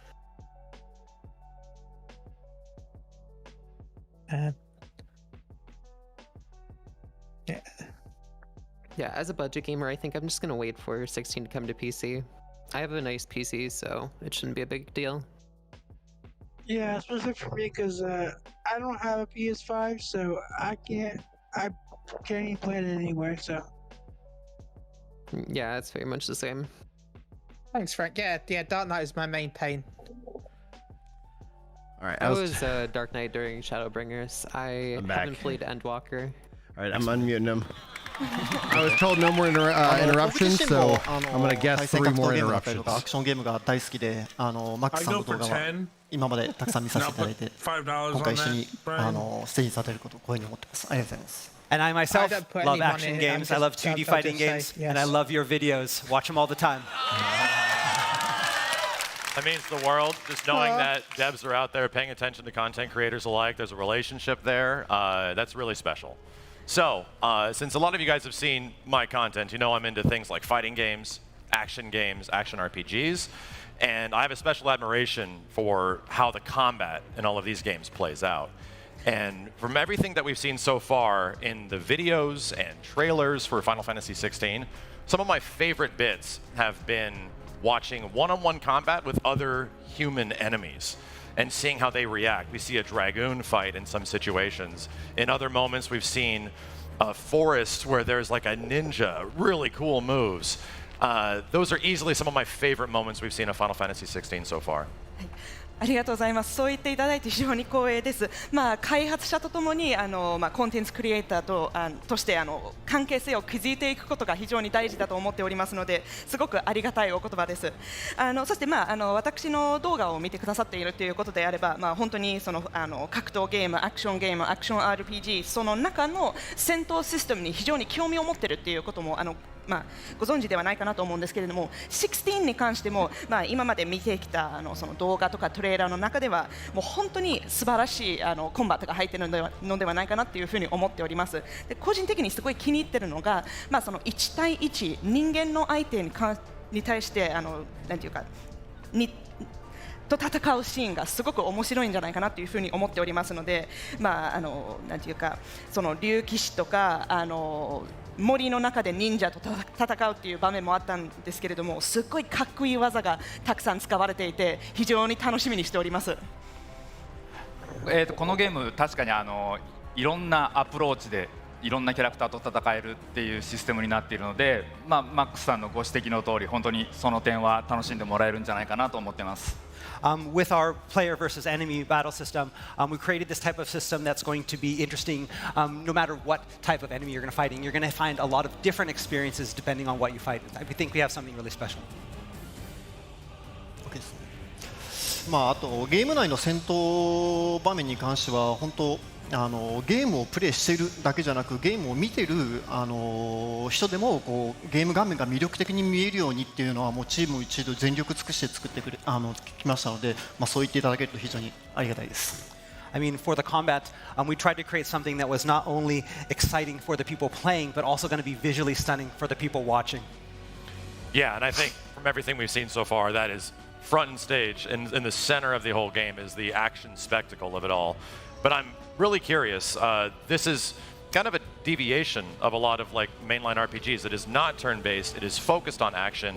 What were some of the key moments or key gameplay things you guys really wanted to hit when you were approaching this with a bigger action focus? もうまさに今まで公開してきた情報を見てると本当にその努力を感じておりますし、アクションを見てるともうすごい大胆で見た目が素晴らしいというふうに感心しております。で少し質問させていただければと思うんですけれども、今回はちょっと他のメインライン RPG とちょっと違った点としては、もうアクションがもう前に出ていて一切ターンベースの要素を入れていないというふうになっていると思うんですけれども、その中でこのアクションの戦闘システムを作る上で絶対にこういう瞬間というかこういう戦い方を入れたいという思いに関して少し伺ってもよろしいでしょうか。まず大前提 introduction prologue a while back. She saw the wolf when he was a puppy, so she asked me, "Could I have that, please?" If a wolf, if a wolf doll of it comes out, I said, "Sure." To her, like, "I'll get it for you as your birthday present." So now that it's been confirmed, and her birthday is in a month or so, I've decided I'll get that for her birthday since it's been confirmed. Since I promised her anyway to get it for her. Just remember though that it will not be shipped until January. Oh, I won't? No, yeah, that's the big catch-22 there. But that's fine. Plenty of time to save up. If anything, she'd be more than willing to wait. As long as I've shown it to her and the fact that I've gotten it for her, I think she'd be more than happy with that. My cousin is like that because she knows I keep my promises to her when I promise to get her things. So I think as long as she knows I've gotten it for her, she'll be more than happy with that. Yeah. I just wanted to give you a heads up in case you thought it was like out now sort of thing. All right, English voice people are attacking. 1 second. その上でやはり手触りっていうものはすごい大事にしていて、Oh, it's like I wish to be like, okay. Anyway, I'll let you guys know as soon as I hear English again. あとは遊んでいただけるプレイヤー It's like I wish to be like, okay. Anyway, I'll let you guys know. I'm hearing my voice. Background noise. Sorry about that. I'm watching the video. I'm watching your stream on my iPad while I'm talking here, so. Yeah, you can just mute that if you want. Like, no worries. There we go. Because you'll hear it all here in real time. No worries, it's English. Hold on 1 second. Because we know that there are a lot of different players out there, and we know that there's going to be a lot of different play styles and a lot of different combinations. So we wanted to make something that's fully customizable so that players can put together combinations that maybe we didn't even think of. Yeah, that sounds really exciting. I think everything that you're looking for from an action game is that degree of customization, being able to go in and tailor your own play style to what the game is presenting you. もうすごい今のなんていうか話を聞いて。All right, sorry. Like, yeah, there's a little bit bouncing between like, all right, I'm listening actively, and then, okay, I don't understand anything they're saying. So, what were you gonna say, Sol? No, I was saying one thing I like about this game a lot is like each how you know the I keep forgetting what they're called. You know the characters who basically can transform into those giant icon. The icon. Yeah, the icon. I like how each of them has like a different personality, and in a way, their personalities kind of fit the icon that they're with in a way. Like, if that makes sense, like their personalities and the way they act kind of fits with like the icon that they control, if that makes sense. 普段アクションゲームを遊ばない方に僕としてはぜひ遊んでいただきたいなと思っています。それが遊べるだけのコンバットシステムは構築できていると思っていますので、はい。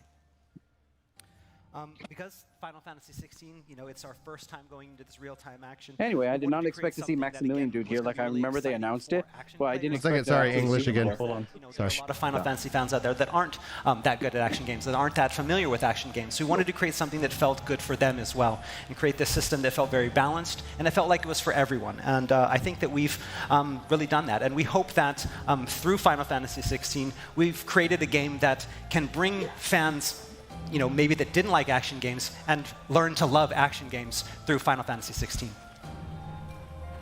Yeah, for sure. I'm really looking forward to eventually getting our hands on the game and trying out some stuff, because if there's one thing I love about action games is a challenge. いやもう本当にもうアクションゲームが大好きな人としては早く手に取ってプレイしてみて自分のプレイスタイルをいろいろ発見していってもうなんていうかチャレンジに難しいコンテンツにいろいろなんていうかやっていきたいなっていう気持ちでいっぱいです。ありがとうございます。それではこれまであまり長い時間でこうバトルをじっくり見せる機会っていうのがなかなか我々も提示できていなかったので、今回はバトルのゲームプレイ、実際にプレイしているところを皆さんに見ていただこうと思っています。So far in our promotion, we haven't really had the time to show combat in depth for a long period of time. So we'd really like to do that here for you guys today. 準備はよろしいでしょうか。So you guys ready? じゃあ今日どんなことをしようかと思っているかというと、まずステートオブプレイをご覧いただいてない方のためにちょっと簡単に説明させていただくと、ステートオブプレイでは本作の、モブハントのシステムについて紹介しました。Alright, so for those players and people here that haven't been able to watch the state of play yet, we recently revealed the hunt system, where players can visit this hunt board to gain information on marks. プレイヤーの方々はリスキーモブ掲示板を通して各地にこう点在する対象と討伐対象について情報を得ることができますので、それをもとにリスキーモブを探してもらうってことになるんですけど、So by visiting the hunt board in the hideaway, players can gain information on marks that are terrorizing the land that need to be slain and go out and search them and slay them. はい。でこのリスキーモブ掲示板で討伐する対象になるモンスターに関しては敵の強さによってランクを分けてます、C ランクから S ランクまで分類されてますね。なので今回はぜひマックスさんにこのハントに挑戦していただければなと思っております。All right, and so on the hunt board, these notorious marks all have different kinds of ranks, from rank C being the bottom all the way up to rank S. So Max, what do you want to try out? Yeah, okay. So S rank is pretty high, and I'm thinking this sounds kind of exciting. You guys want to see some crazy fights? And all right, so I am nowhere close to the level of the developers on the game, but I will give it my best. Before we do this, we talked about customization. Do we have an opportunity to set up icon powers and moves? はい、それではぜひハントに行かせていただければと思います。せっかくの機会ですし、もう S ランクってちょっと怖そうなんですけれども、行ってみますか？じゃあ行きましょうか。はい、ただもちろん私はここにいる開発者の皆さんとのほどなんていうか上手じゃなくて全然そのレベルには及ばないんですけれども挑戦してみたいと思います。ただその前にちょっとカスタマイズできるっていう話も先ほどさせていただいたんですけれども、ちょっとその設定もさせていただくことは可能でしょうか？もちろんです。じゃあそこから始めたいと思いますので、ゲーム画面の方出していただいていいでしょうか？ All right, we'll let you customize just this time though. All right, let's bring up the game screen. Oh wow. 複数の召喚獣アビリティをもう開放しているデータになっていますので、まずはマックスさんにご自身がどんなアビリティを装備するのか好きなものを選んでいただきたいと思います。 All right, so we have multiple icons unlocked for you here, and you can pick the ones you'd like in your loadout in the abilities, the gear and icons menu. Yeah. I think Never seen Garuda. so. My whole goal I is hope he to picks it. kill this creature before it kills me. So So I'm going to use Flames and Rebirth first off. 殺される前にこのモブを殺したいっていうのがまずもう第一の目標なので、転生の炎を設定します。And on Garuda, I think I'm also going to Alright, try man. Aerial Blast. Enjoy your raid. I think this is where we're going. This one has a lot of damage associated, I believe. でガルダの方でもその大技のエリアルブラストもセットしようかなと思います。やはりダメージを大きく与えたいなと思ってます。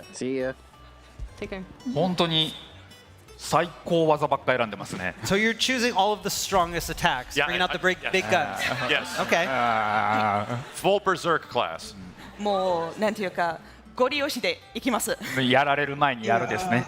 That's right. And what I did also notice is that certain abilities can actually be mixed and matched. So when I believe you find a mastery of an ability, you're allowed to put that on something that might not normally allow it. For example, we have Titan here. I am going to put Judgment Bolt. I'll still have the block. 16の中ではアビリティを強化するシステムがあるんですけれども、マスターするといつもとは違う召喚獣に設定することができるっていうことに気づいたので、ここはタイタンの枠にさばきのイカズチをセットします。3つの召喚獣までしかクライブは装備できないんですけど、大技を4つ装備したいのでこうマスター化してさばきのイカズチも持っていくってことですね。素晴らしい。 So basically, what you've done is, even though you can only channel 3 icons, you've channeled those 3 icons and then mastered the 4th icon's best attack, and so now you have the best attacks of 4 icons on 3. Okay. Yeah. Okay, we see what you're doing. You gave me too much power. もうなんか瞬間火力に結構長けてるカスタマイズ内容だと思うんで、まあこれはこれでいい一つの形かなとは思いますね。I mean, I guess this is one way to do it. I mean, you're going all out. We'll see how he does. I mixed and matched one more. Lightning Rod is always a very fun ability in this game. I think I'm going to need some range. So yeah, I think we are ready to go up against this hunt. Should we back out from here and talk to the Moogle? はい、それでは組み合わせとしてもライティングロードもちょっと入れさせていただいたんですけど、遠距離も必要なんじゃないかなというふうに思っております。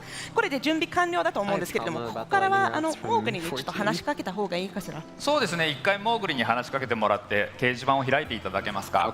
All right, yeah. So let's just let everyone see what the hunt board actually looks like. To talk to the Moogle.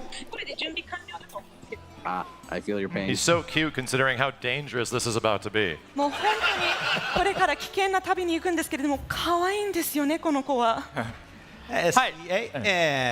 このようにモーグリに話しかけると、今討伐できるモンスターたちが指名手配されてます。 All right, so when you open the hunt board, it looks like this. You will see the billets showing the different notorious marks that are out there. I see you're on an S rank run here. もうマックスさん S ランクのモンスターをカーソルを合わせてますね。 I mean, it looks like you're ready for the S rank. You're not going to even. I think I would disappoint so many people if we didn't go immediately to the hardest, most difficult thing. ここで S ランクやらないとちょっとね、がっかりさせちゃうので。 したいと思います。 Alright. じゃあ掲示板このモンスターのいるところにちょっと行きたいと思いますんで、一旦僕の方に。Alright, so because we don't want to have any spoilers, we're gonna turn off the screen. Turn off the screen. Oh no, I guess we can keep it on. Oh no, we can keep it on. Yeah, we can keep it on. Alright. We're gonna jump. ここまでは大丈夫。 Because we don't trust Max to go to the wrong place. Okay, you can bring the screen back up. That's okay. Oh man. さあ、the 16 stuff is bringing out all those Final Fantasy 14 culties who are still salty that I beat the game. ここまでは僕の方でちょっと移動させてもらいましたが、ここからマックスさんに流してもらいます。 See if he can find. I know. How dare you find joy? まずはまっすぐちょっとこの村を出てもらえますか。 Go straight out of the village. I was about to say, I think it's up to us to figure out where these creatures are. It didn't immediately pinpoint it. いやでも普通でしたらプレイヤー自身がリスキーモブをちょっとそのヒントからいろいろ考えて探すっていうような仕組みなんですよね。そうですね。ただ今日は時間の都合上ちょっとショートカットしています。Yeah, Final Fantasy 14 is my we don't have much life. time here today, so we're kind of You're such skip that. a- and We'll he's tell like, you where this one is. You haven't even ever completed an ultimate. And I was like, do you know ちょっと how ねここ今 bad あいにく people の would 空模様 feel で if 曇り I なん was ですけ completing ど、まあ ultimates? 天気のいい瞬間も見れたりするんで、そこはゲーム内でご Father 覧になっていただきたいと思います。 provider, Right, so this full-time area that we employee. currently see, you can see it's kind of Yeah. foggy today, but this That's is gonna- at this that's- point of the that's how I game. wanna spend my time. It's foggy here. Normally, it's the skies are much bluer. まあ移動もあれなんでチョコボ使っていただいても大丈夫。 I mean, if you're tired of running, you could always ride a chocobo. It just I can somebody press the R3 salty in the button, okay. comments, right? Like a 30 じゃあ paragraph R3 essay 押して about みます。 how I hate Final Fantasy 14, and I'm like, literally, I'm like, quote me, and I was like, and he can't, and so he was just like, じゃあもう he's チョコボ just に pissed. He's チョ just コボに乗 pissed ったら because も I'm う getting モンスター attention 戦わ because ずに 16's 走り抜 coming けちゃって out. ください。 Yeah. I guess that Don't for some bother with reason I any guess of I those got other put into monsters, his just feed go. from all I'll the do my best. Xeno's reactions. Sadly, that's how some people You're are. gonna turn right. Oh, you're gonna turn right. Oh, there we go. Oh, yeah. Right. そして Yeah. Turn a little bit straight. Definitely back in the day when I Around. was first Okay. watching Yes, go straight. Look like they hated me when I made content for it, and they hated me when We I'm entered like, the land hey, I of beat the spoilers. game. Y'all have a good いや one. もうネタなんですねここは。 Like, oh, and he literally said, you said Alright, New World's go straight. infinitely time better than 遠くに見え 14. I was る like, I've never 遺 said 跡のような that. ものをちょっと目指してもらえると So。you can see those ruins in the Like, distance there. quote me That's if, where you're, we're if we're going. going to have a discussion, but clearly, Yes, yes. Okay. when he said Final Fantasy 14 is his life, I was like, oh, I'm talking to a culty. There's It's getting a bit spooky out here. I'm there's just no making a conversation. note that it's getting scary the closer we get. でちょっとなんか雰囲気怖くなってきました。 Yeah, it's like- have まあ fun こ in こは 14. ちょっと滅んでしまった廃 If 村 people, との if people なん ask で me すけ today, ど should you ま play あそん 14? な I'm とこ like, ろ yeah, have に fun. 危ないものは出てきますよね。 I mean, so currently you're in an abandoned village. I mean, you can probably figure out why it's he's been level abandoned. 30, so Possibly. this We're is still, we're still live streaming. Yeah, yeah. あーもうちょっとかな。 Almost there, and Stop, stop, stop. slow down, slow down, slow down. 遠く遠く 14. So I mean, like, あーもうちょっと all these people getting on you about various things, even there before you retired, like, ジルが殺そうとして I'd say it's Assuming that's our unwarranted, target right there. unnecessary. Yeah, I agree. Definitely. Play the freaking game, people, and leave them alone. I need moral support. At least it's And it ends up, my problem is like, yeah, there's he's betting Torgal. Yay. Man, like, it's the, but it's not just me. Like, you talk to anybody, it's like, I am trying to give, like, you have to give feedback privately. Like, you have to be like, all right, because otherwise you get people coming out of the woodwork. This is my life. I love this. I've loved this game ever since I started playing it in 5.1. Oh, cool. I've been here since the alpha of 1.0. Like, if we're going to sit here and start throwing credentials around, like, that's completely pointless. You shouldn't listen to what I say just because I played it longer than you. My Like, apologies if I don't talk. I'm going to be why concentrating. the credentialing of people's opinions is, in my mind, a waste of complete time, and all it is just they're just trying to dismiss you. Like, oh, I disagree. Why? Oh, because of some arbitrary thing that I'm going to make up that, you know, like, you can't go back in time and play the alpha. Like, that's not fair to your opinion. So, like, I don't do it to people, but yeah, I don't like it when I see people do that to anybody. It's like, oh wow, he put a lightning thing down on the ground. Yeah, he's using Ramu. That's awesome. He's using 4 different at the same time. Yeah. But yeah, my opinion of the game was different at 200 hours and 1,000 hours and 3,000 hours. Ooh, limit braid. Yeah. Oh yeah, my opinion of the game is completely different now than what it was when I came back from my break, and different from when before I went on my break, and different from when I picked up the game. Like, it's gonna change over time as you get more time into the game. Like, it's going to change. Like, it's just like anything else. Yeah. So like, Izzy brings up a good point though. Trials anymore. One second. Izzy brings up a good point. I like to we can kind of talk about it while we watch this awesome combat, because like this is really this is kind of where, like, you know, I never really think of it, because I still, for the life of me, like, I prefer content creator over the term influencer. We were talking about that earlier. But Izzy says, can't really say much because I'm not a content creator, but I play a lot of 14 and have had discussions over what the devs can do different better. But it does get annoying when people are complaining about it.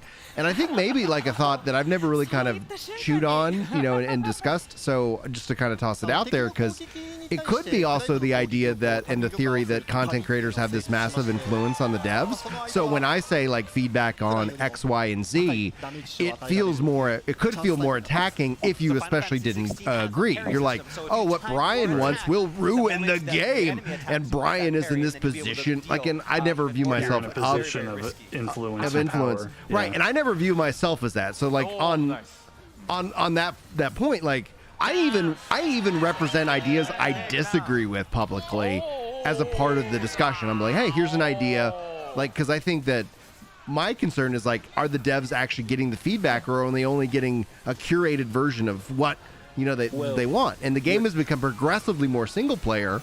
And there's people who want that, and there's people who want a more multiplayer experience. But what do you guys think? Yeah, and I think also your experience as a developer goes a long way, right? Yeah, that's where they get annoyed at me. To a lot of other people have, like, and myself as well. Like that's why I recognize it. But like, you understand the amount of work and like what affects spaghetti code, for example, right? Yeah. Like, do you see the design of 14? Like, why don't they spend 10 minutes and just make the glamour dresser better? Like, they can't. No, that's not how that works. And just like when you're talking about memory management and resource management, you're like, you don't realize how much information's traveling with you and the bit packets going back and forth. Just the sheer, like, how do you manage that without having just like an absolute garbage experience? But do you like recognize in the development side, like, it is what I would call siloed? And it's siloed, so that means systems don't necessarily impact systems, so you don't see expansions actually impacting other expansions, where, in Final Fantasy XI, a change would actually ripple out throughout the entire game. Like, they added in, like this, and it's like every system gets, everything is now impacted by that change, good or bad or broken or balanced, one way or the other. But that's just how I always kind of viewed it. That's where it's like, oh, I wish the Fates could do this in ARR. Me too. Like, but the work involved is like, do you want that or do you want like something else? Because the work involved is so massive. Well, that's my thing. Is like, I don't want them to go back and redo all that stuff back in AR. Personally, I didn't really like the fact they went back and redid everything, all the trust system back in ARR, and even Heaven's Ward and all that. Like, we were talking earlier about squadrons. Like, that was a system that was already designed that could take you through the dungeons, and pretty sure, and then some. Oh, and also squadrons only went through the optional dungeons. Right. It won't do any of the required dungeons. Yeah. Right. Now, So they actually fill two different complete gaps, because the trusts only take you through the required.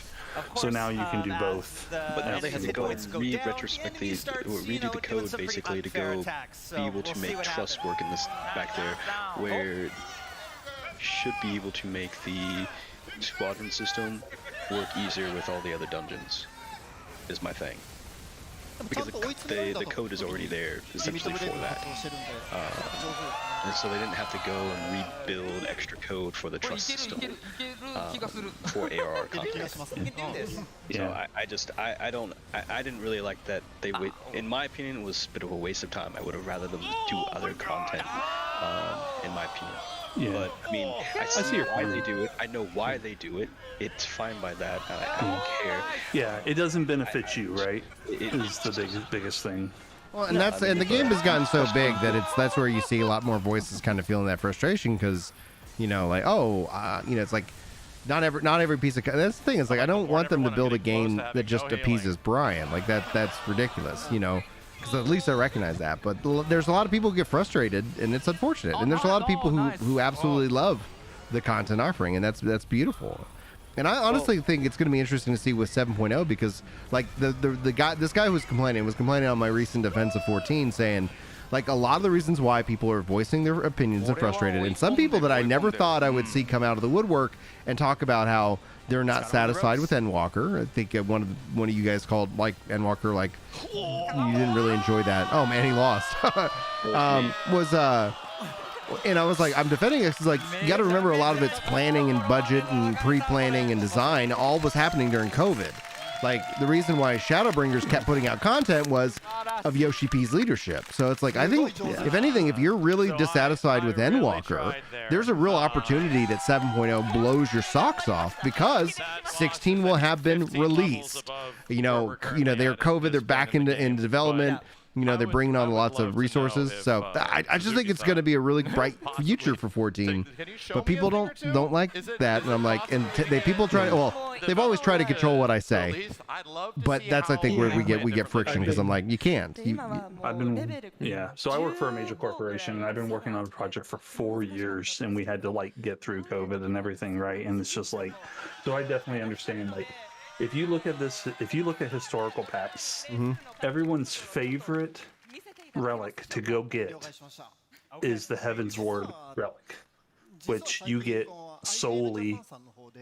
nearly solely off of Poetics and some Grand Company seals. And you get the whole thing. You can save up all your mats by just grinding out Praetorium and then go buy a relic in a matter of 2 or 3 hours and go from nothing to having a completed relic. So, like, this new one, everybody wanted more ways to do it. Well, they allow you to now do it via tombstones, which you effectively earn any way you want.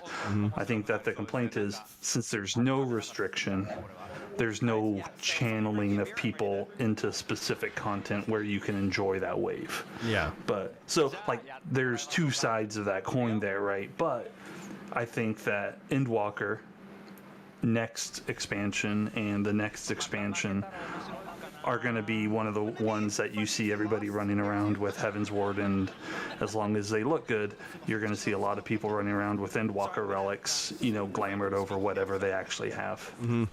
Yeah, Shadowbringers was the first relic I ever finished. So now we're going to see some different playstyles here.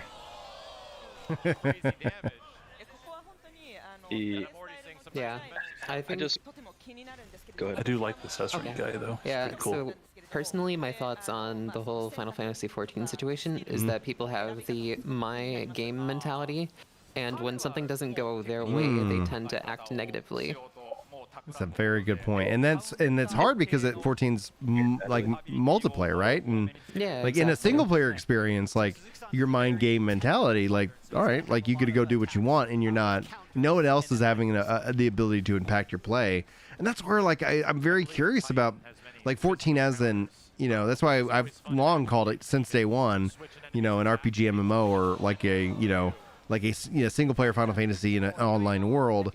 And so you have that ability to attract people with the story and the narrative and the characters who might not necessarily gravitate towards the MMO experience. And because that is lessened, which is a numbers game, like, there's more people who want that experience than who want the true or the old school MMO, players. Clearly, like, this is simple math, right?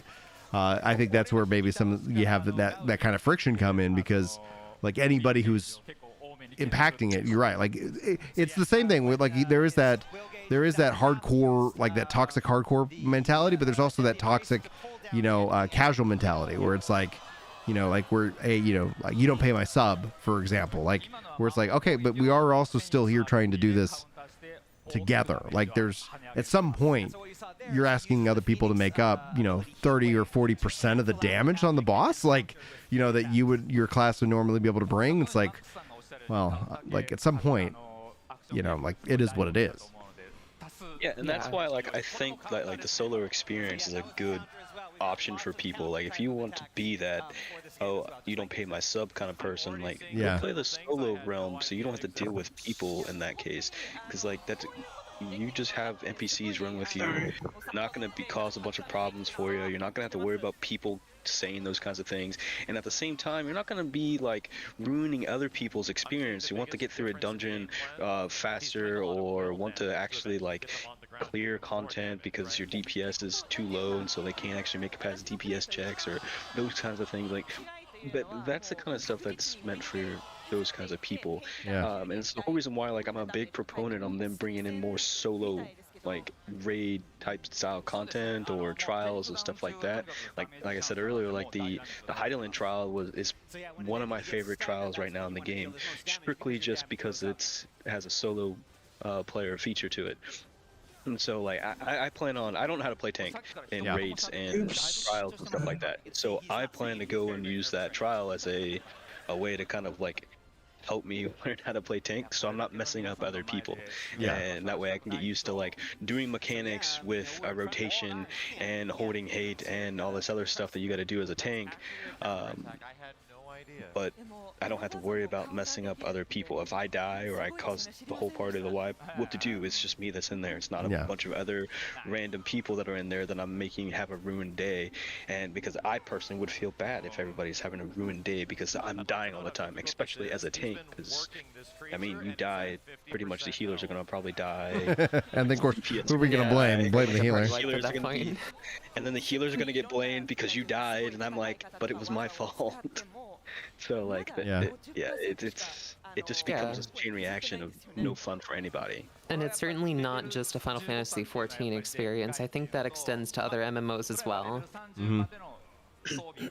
Yeah, I got one of my good buddies into 14, and he realized that he could basically play the whole game solo, and like so, he would help.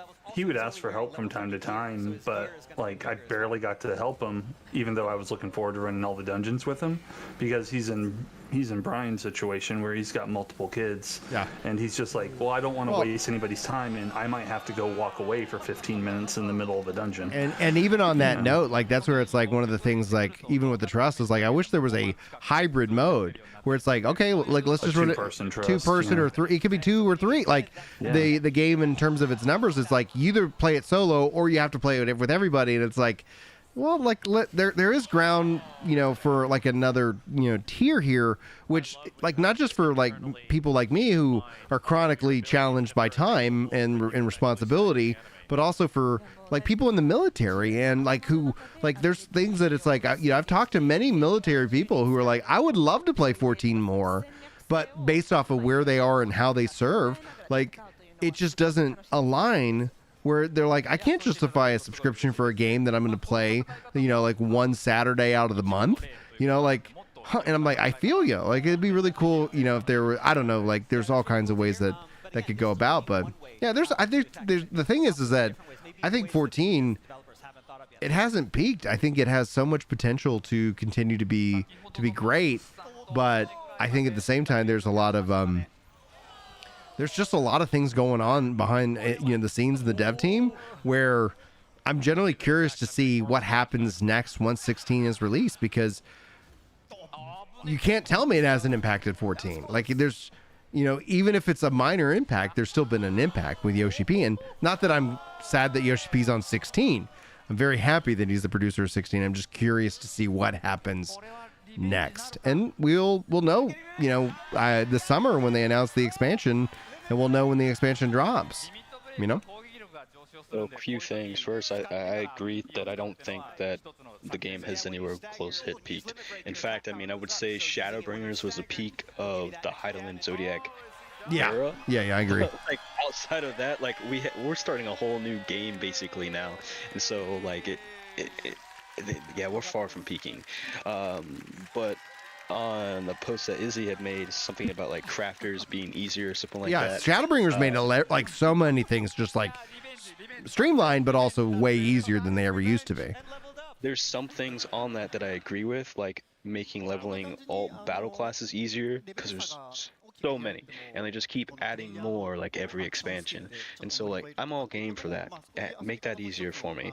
Plus it's a lot harder to level those. You use battle classes for pretty much everything in the game, and like it's not going to be as impactful on everybody else by making battle classes easier to level. On the flip side, when we go to like crafters and gatherers, I'm going to put a pause in that. They're back to really English defensive discussion. stuff So that sorry. is actually incredibly cool looking. Counters, parries, Hold on 1 second, magic sorry. counters. They were talking Seeing all English that again. play out in front of me is like, I think I'm going to be running that when it comes out. いやもう本当に今のなんていうか戦いを拝見させていただいて思ったことなんですけれども、プレイスタイルは本当に様々な違う形があるんだ。I'm lowering their volume. We'll see if they go back to English. Yeah, but it's hard because obviously the multi-language aspect and then them dipping in and out when it's all Japanese and we have like the fan translation, then we can kind of jump in with the information while the discussion's going on. So that has been a challenge. Okay. So they're talking. Okay. Sorry, you were saying. Go ahead.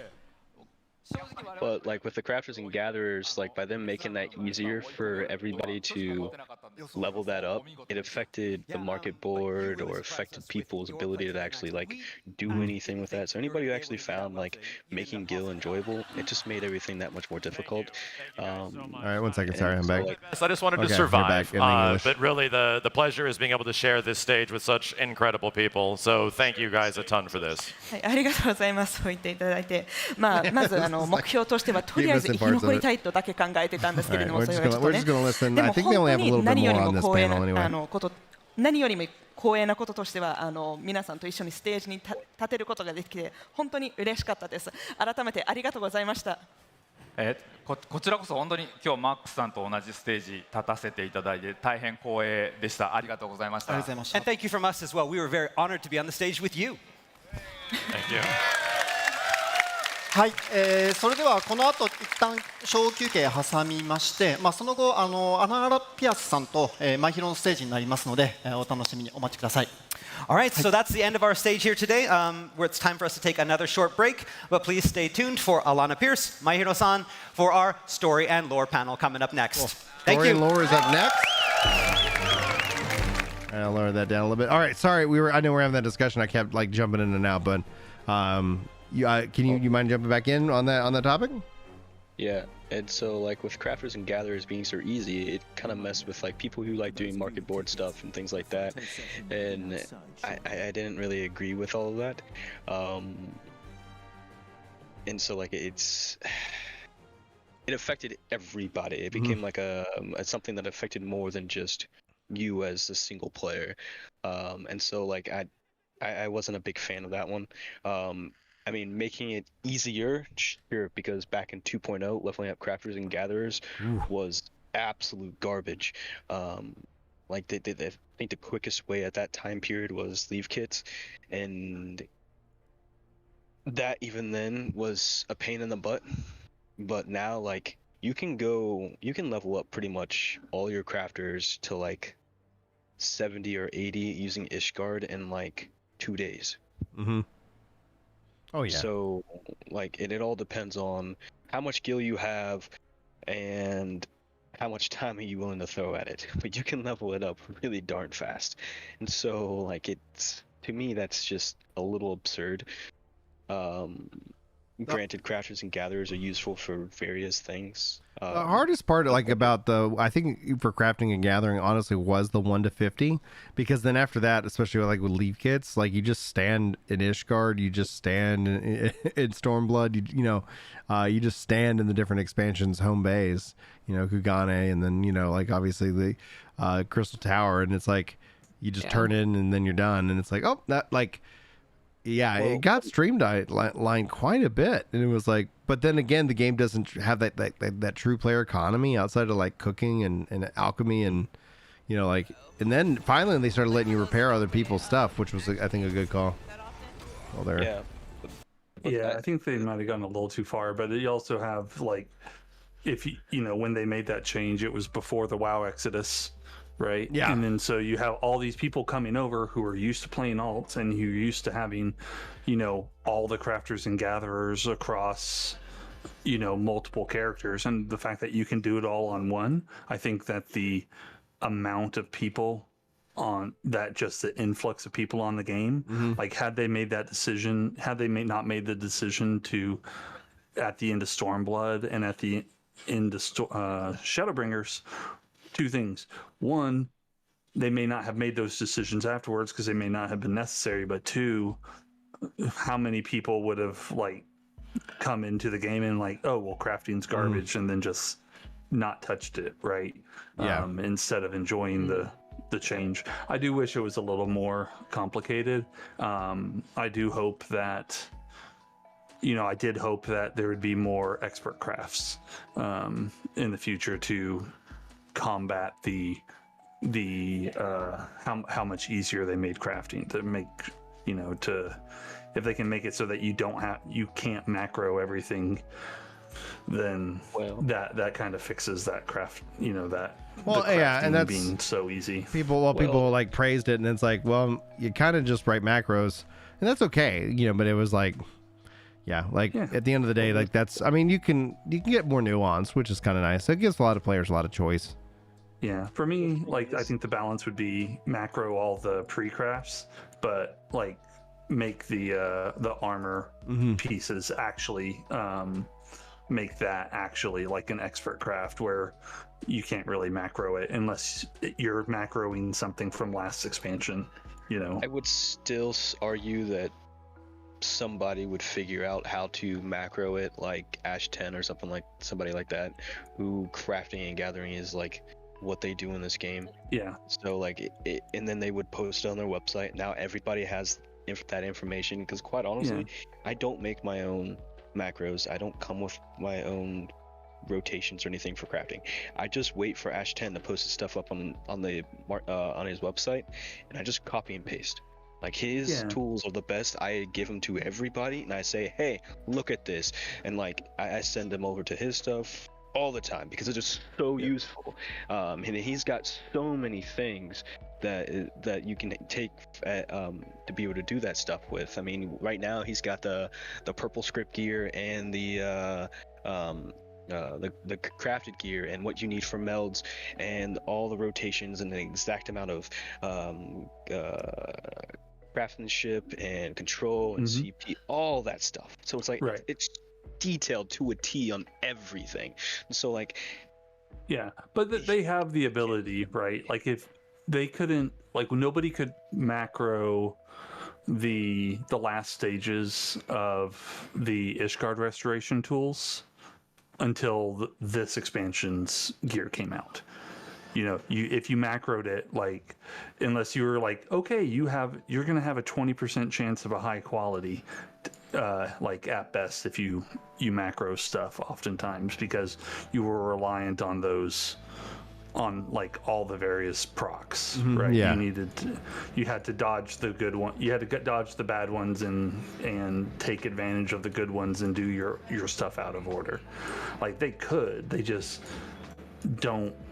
Like, if they, for example, how many times have you done a macro and you use Beauregard's ability and you really didn't even need to because you already capped it? Well, if they made it so that your quality was double on an expert craft of what you currently have, then it's like, okay, well, you better know what you're doing because you have to use that button at the right time, right?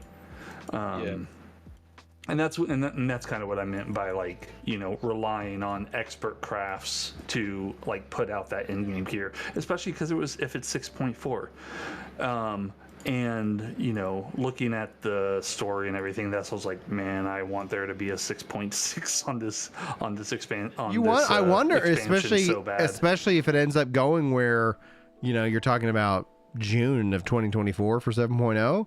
It's like, 0.6 wouldn't be too shabby, but no, because if 5 and 5.5 aren't coming out until after New Year's, like, I don't really want to play 5.5 for 6 months. So it'd be really cool if there was a 0.6, even if it was just like, I don't know what they do. I don't want to like speculate because that's because the 0.6 would also communicate, like would immediately draw into like, oh, there's a new raid piece or something like that, because you're like, is the gear score going up or something like that, and then I don't know. The only reason why I don't want to see a 0.6 is because I'm so disappointed in Endwalker's main story, the 6.0 story. So like, if they do a 6.6, like, then I'm gonna have an argument of going, why in the 6 or the post?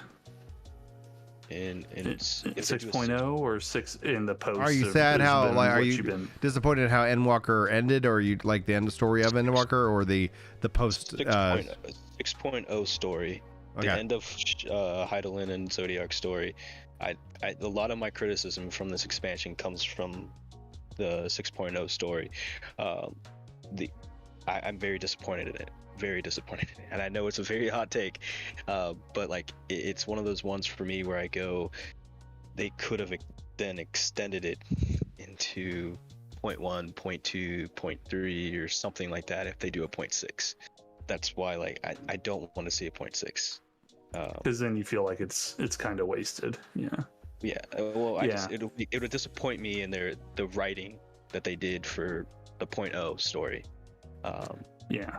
So like it's and a part of me is part of the reason I want a 0.6, and I definitely agree with you and see your point, right? But the part of the reason I want a 0.6 is to avoid the whole ARR thing of like, you know, everybody else. I love world building, and I loved ARR.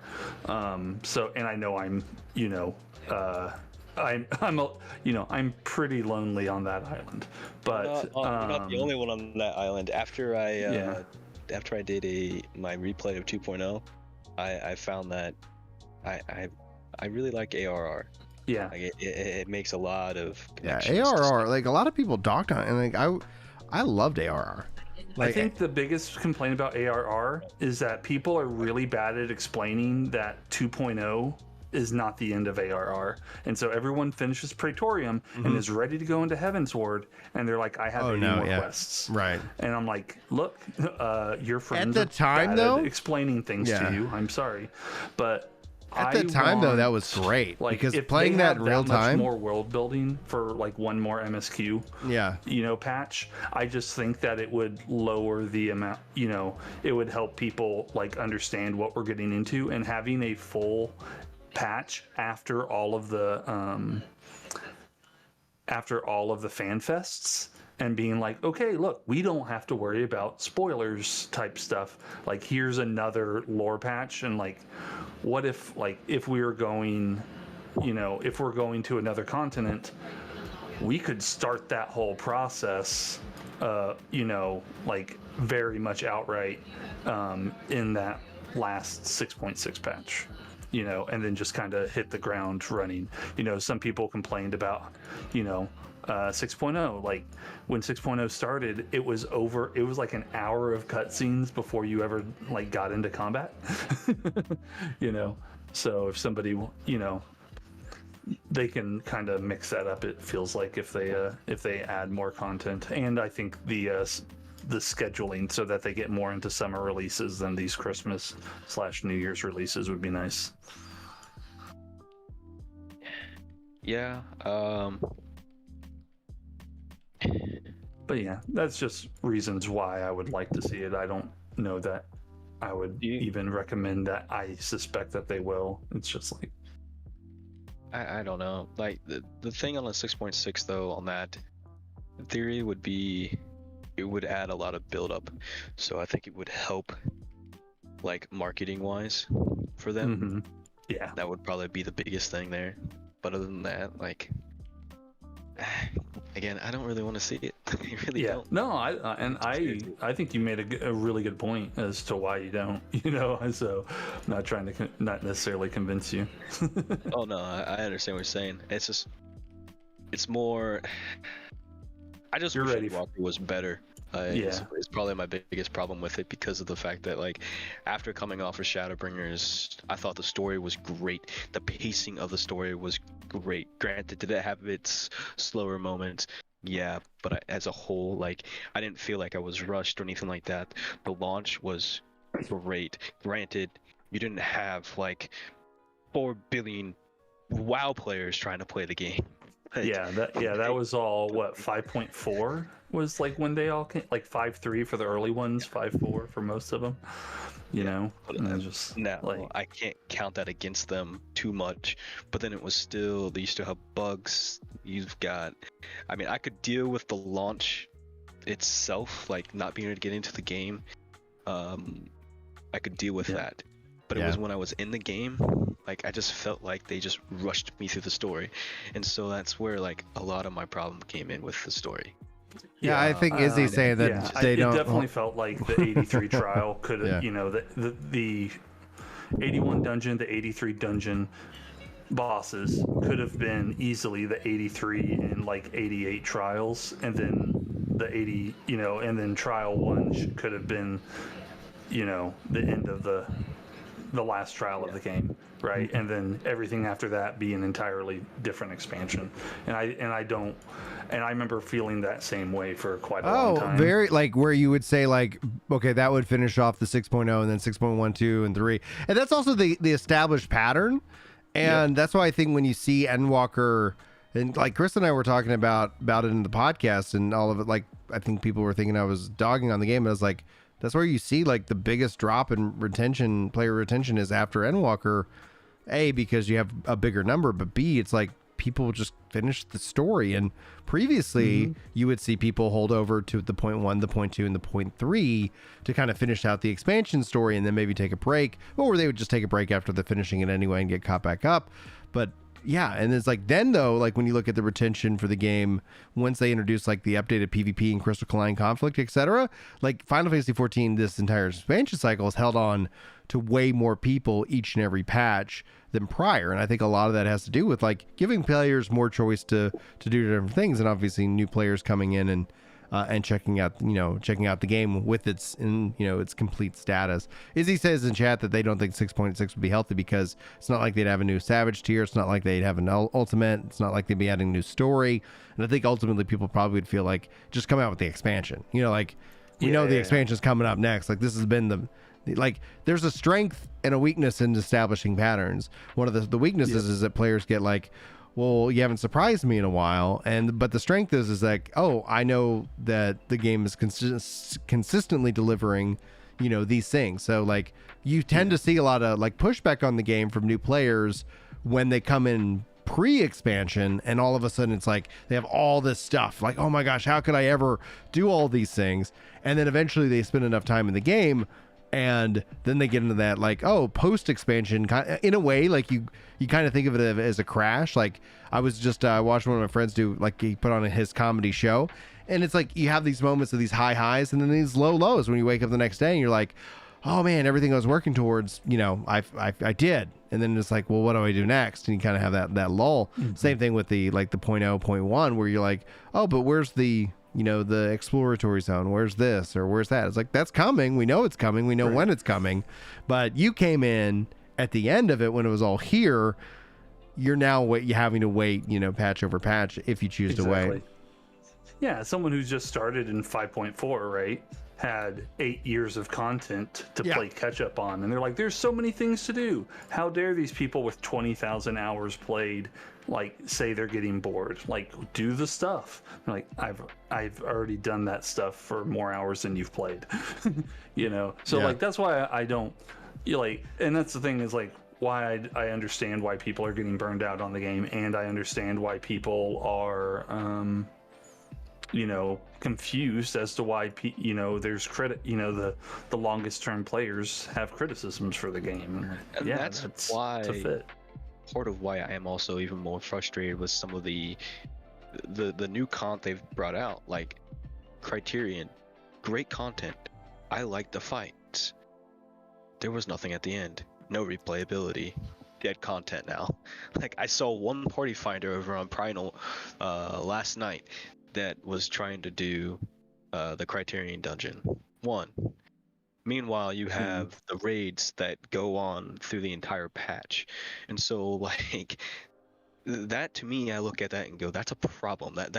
They spent a lot of development time designing that for it to last maybe a week, maybe 2.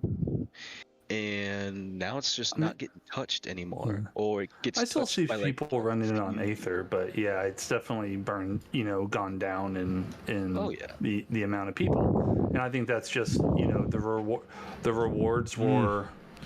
You look at that from a designer point of view, and then you're like, well, the rewards weren't good enough, and the rewards were too easy. The rewards that were there, were they too easy to get?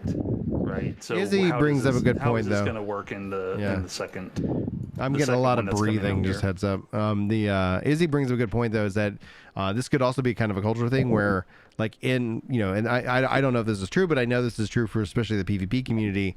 Not really relying on the in-game tools, really relying on discords, and so like getting involved in that as an option. Now, where I would push back on that is that if you have to go to a third-party tool, aka DPS meters and the Final Fantasy analytics, like there's something that needs to be explored. I don't want DPS meters in 14, but the analytics about how you perform after the fact that's tailored to you is so valuable, because then it's like, oh, I didn't realize this happened. And personally, I would be like, if they brought that into the game, I think that would be a net positive for a lot of players who would then, because some people would look at it and be like, I don't care.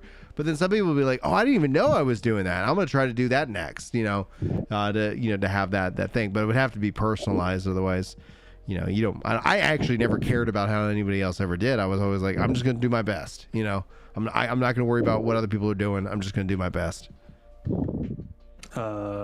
Power body, I think your mic's getting up your breathing. Sorry.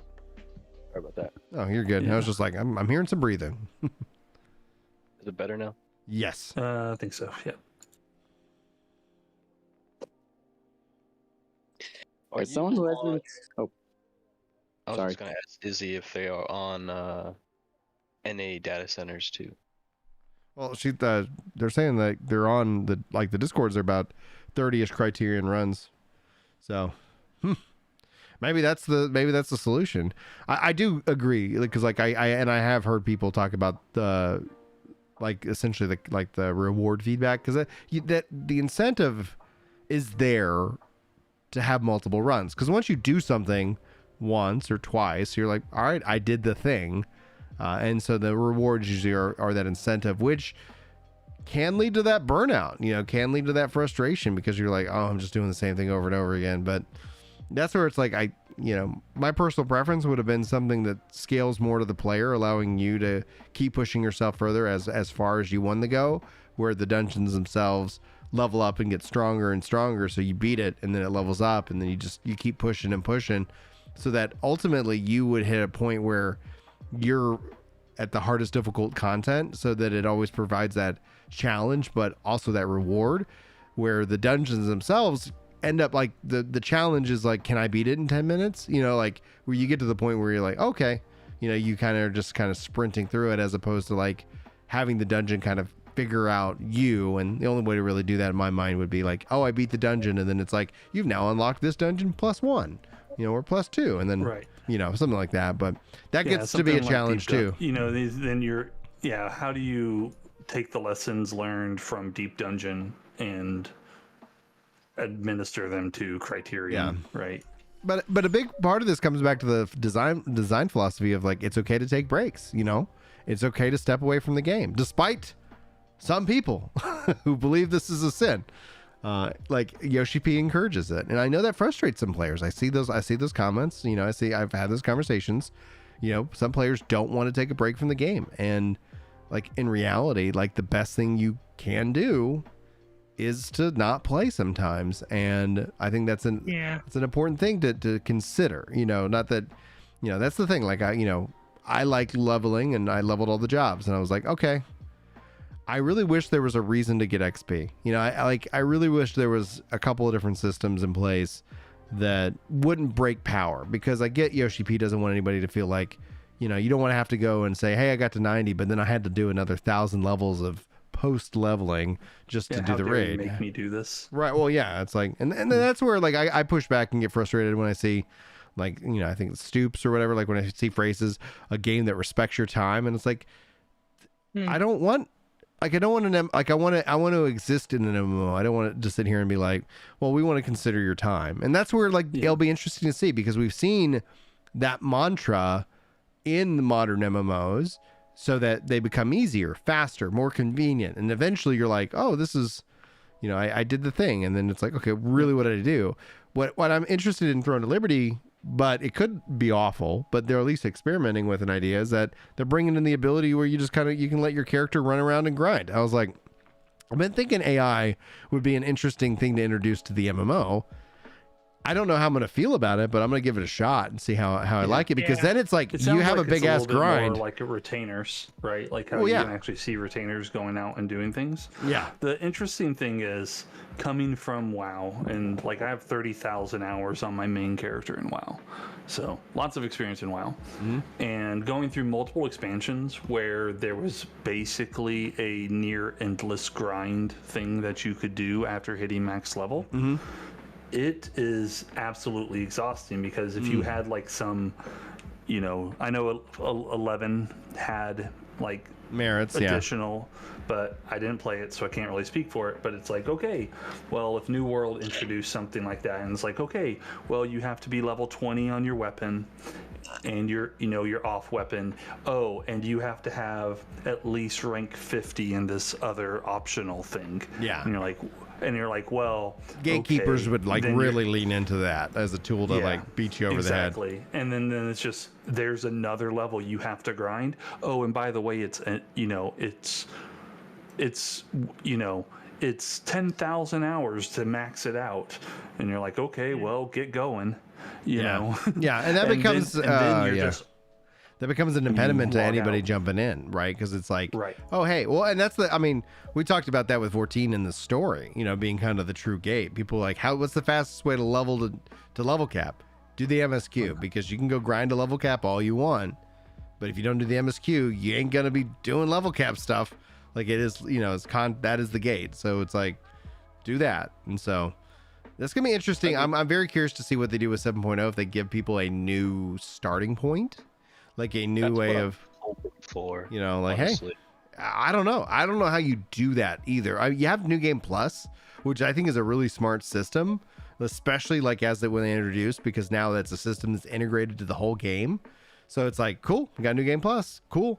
But then do you say, hey guys, new players, you're starting right here, and this is its pathway, and have fun, you know, go nuts. And if you want to experience the previous, you know, in a way, act or saga, you know, you New Game Plus that if you choose, or you can start in that and play through all of it and then start in the new stuff. Honestly, that would be something that's something that like when I look at my like what I would call like invitations to come back and return, like that is something that I'm generally curious about, where it's like what I'll be listening to see what they do with the keynote. Like, okay, well, do you stack it on? Is 7.0 required that you have to play, you know, 2.0 to 6.0? Like, is that a requirement? I don't know how I feel about it. I'm not saying I hope they don't. I hope that they do have some type of New Game Plus starter, because part of me would love to make an alt, but I made an alt and I was like, you know, I don't want to unlock all the things and go through the whole MSQ like on my own while all my friends are doing stuff. If I was streaming, I would do it, but since I stopped streaming, it's just like, I can't really be bothered. But I would love to have, you know, a second character to do stuff on, because part of the benefit of a second character is when that, you know, raid content or trial especially the raid content, I could, you know, decide to even if I'm Omni 100 in 7.0, well, I could, you know, do tank and melee on one and caster and healer on another, and, you know, I would be able to get gear in a much more reasonable time frame for, you know, trying to help my friends out and whatnot, right? Yeah. Like, oh, you need this? I'll just switch over to my other character and I can heal you. So, kind of the reason I would love that. And all they have to do is have some type of story skip, and then add XP onto New Game Plus so that people can do that as a leveling experience. Even if it was like, we're only going to give you like 10%, 50%, 10%, 5%, like something. It's like, that'd be kind of neat. Some people would enjoy because you get that. double the XP just because you have another job over that level, right? Mm-hmm. And so, like, I don't need it to like zoom. I just want it to be so that you know, if I play through it and the dungeons and stuff, like that, I'm not having to do grinds, you know. But also you'll have your roulettes and stuff, and you could always just, you know, do roulettes, and you know that you have your, you know, Wondrous Tales, and you have these other ways of like getting XP relatively smoothly to, you know, easily, you know, keep a level up. Even if it falls behind, you know how to get XP because you have a max level character. Yeah, they have the like chat's talking about the story skip, but it's paid. It's like I always wondered if they would also bundle that in, like, hey, buy the collector's edition and get a free story skip, and I don't know if the community would enjoy that. Like I was like, hey, we bundle this together, and it's like I think that, you know, people, because a lot of people play for the story. I played for the story, like, you know, and I encourage people to enjoy the story. But like, I know there's people who just don't, and I'm not, you know, like, listen, if you get addicted to the raids and you love that, maybe you'll feel the call, and that's where New Game Plus comes in. But I don't know, like, my biggest gripe, and this isn't a Final Fantasy gripe, this is just a gripe from a position of, you know, privilege of being a content creator, is like when people say, you know, try to control the words like that you have to say, you know. It's like I see it, people like, you know, like, oh, how much do they pay you to be excited about Diablo? It's like, nobody's paying me, dude. Like, it just is like, all right. I long for the, like, it's okay to agree to disagree. It's okay to be like, all right, you know, like, that's not what I look forward to in a game, you know, like, cool, know that about me. Like, here's the things that I generally like put as a priority.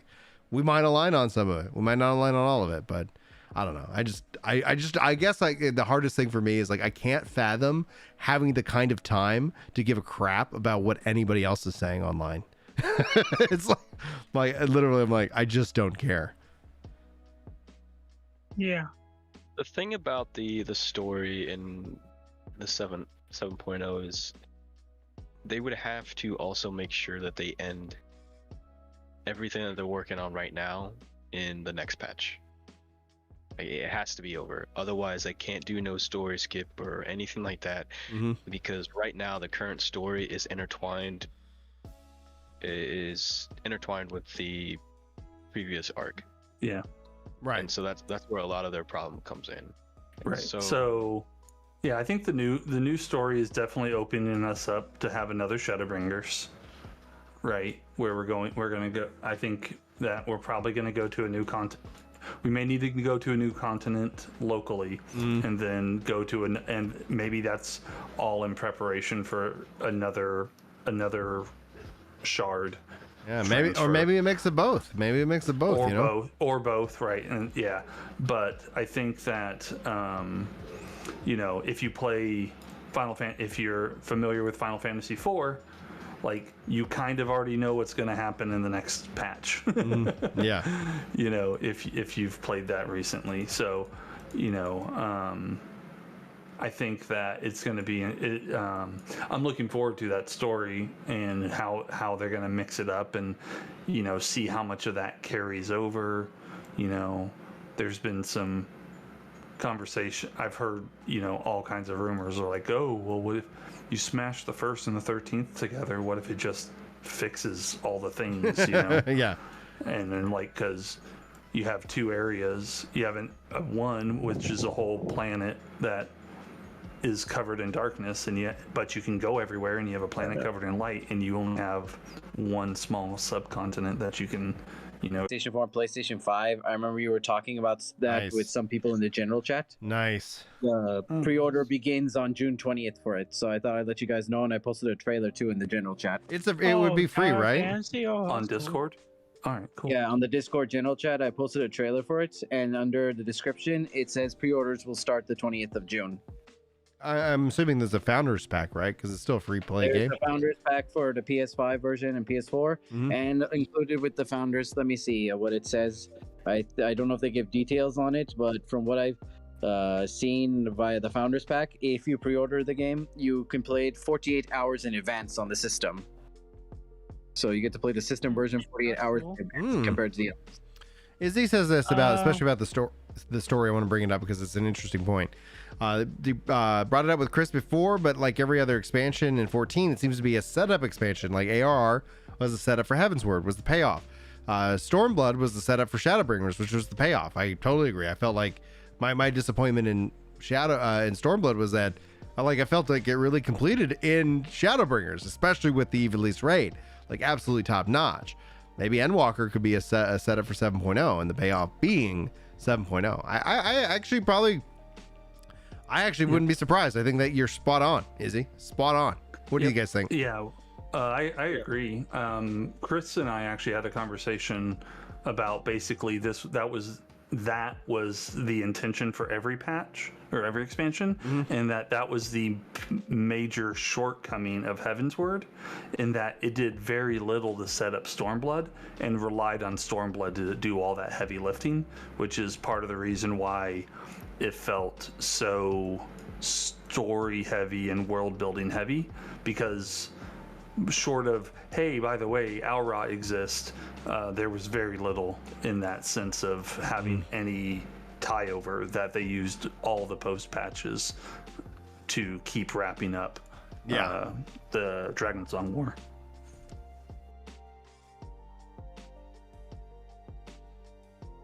Yeah, I agree and all that too. Do you guys think, because the other question I have, and I'm going to be very curious about the 28th, well, it comes down to, do they introduce a new job or new jobs, or do they spend more time kind of refactoring the existing? And I think it'd be difficult if they didn't launch at least one job, but I think they do one. At some point I'm like, I mean, if they do two, like, ooh. I think you get Corsair. If they're going to do one job, you get Corsair, just so Ninja has a gear person. Yeah. And then I would like to see them do Beastmaster or Puppet Master as a limited job. I would like. I really want to see what they've learned, and I want to see the next limited job. So it's not just Blue Mage only. All right, they're getting ready to do this. This we should go. be mostly in English, but we're going to listen to a lot of this.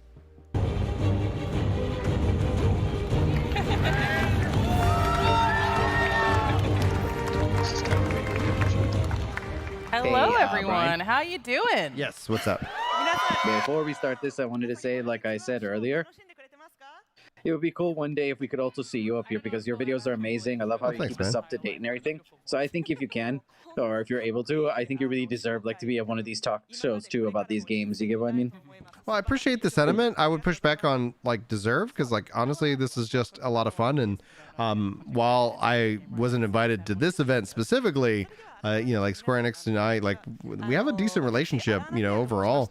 And I think a lot of it ends up coming where I was even, they were like, hey, do you want to come out to California, for the New World team? And I was like, I got a new baby. So it's like, who knows? At the end of the day, yeah, I'll let you guys know if I get to go do more fun things. But I appreciate the sentiment. Now they're talking now, so I'm gonna turn up the volume and we're gonna listen in. Director and original screenplay writer for Final Fantasy 16. And again, I am Koji Fox, Michael Christopher Koji Fox. I've been stage all night. And I have with me Torgal, Puppy Torgal. He's going to help me with the clicker for the screen up here. So let's do this. 改めまして、先ほどのステージにも出させていただいたんですけれども、私マイケル・クリストファー・コージ・フォックスと申します。で、そしてこちらはもう相棒のトールガルちゃんが一緒についてきてくれていて、パワーポイントスライドの手伝いもしてくれますので、トールガルちゃんよろしくお願いします。It worked.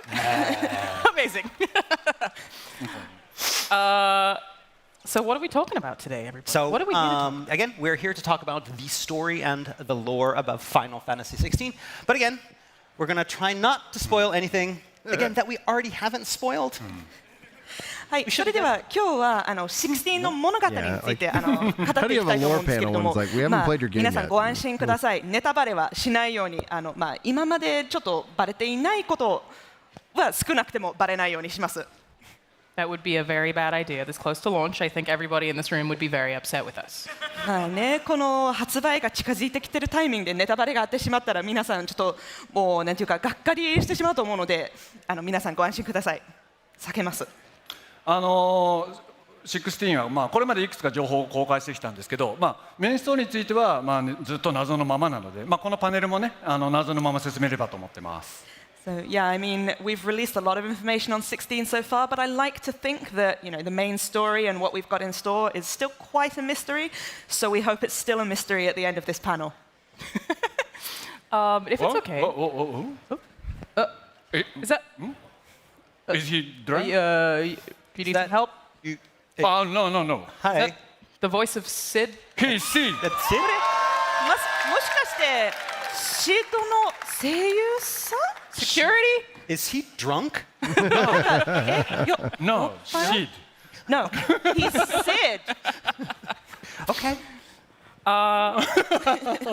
Well, if it's okay, I'd love to ask you both some questions about the story. Okay, of course. Of course. それでは改めましてちょっとストーリーについて伺っていきたいと思います。はい。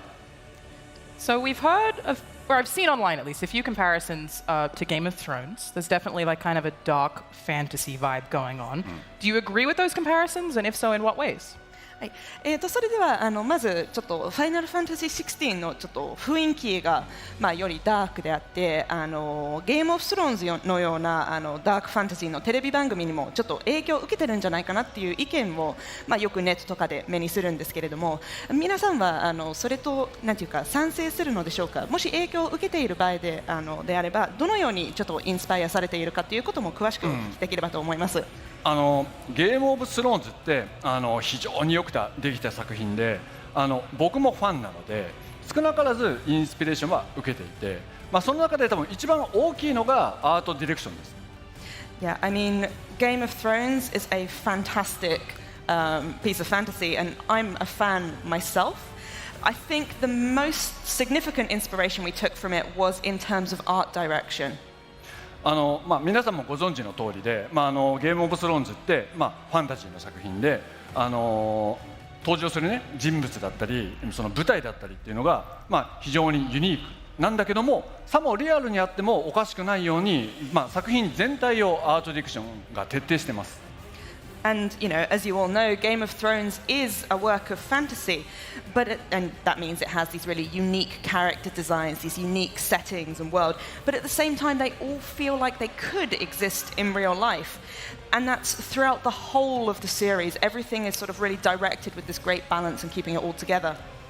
これって皆さん簡単なように思えるかもしれないですけど、本当に難しいことなんです。なんでかっていうと少しでもバランスが崩れると皆さんが見てると違和感を持ってしまうんですね。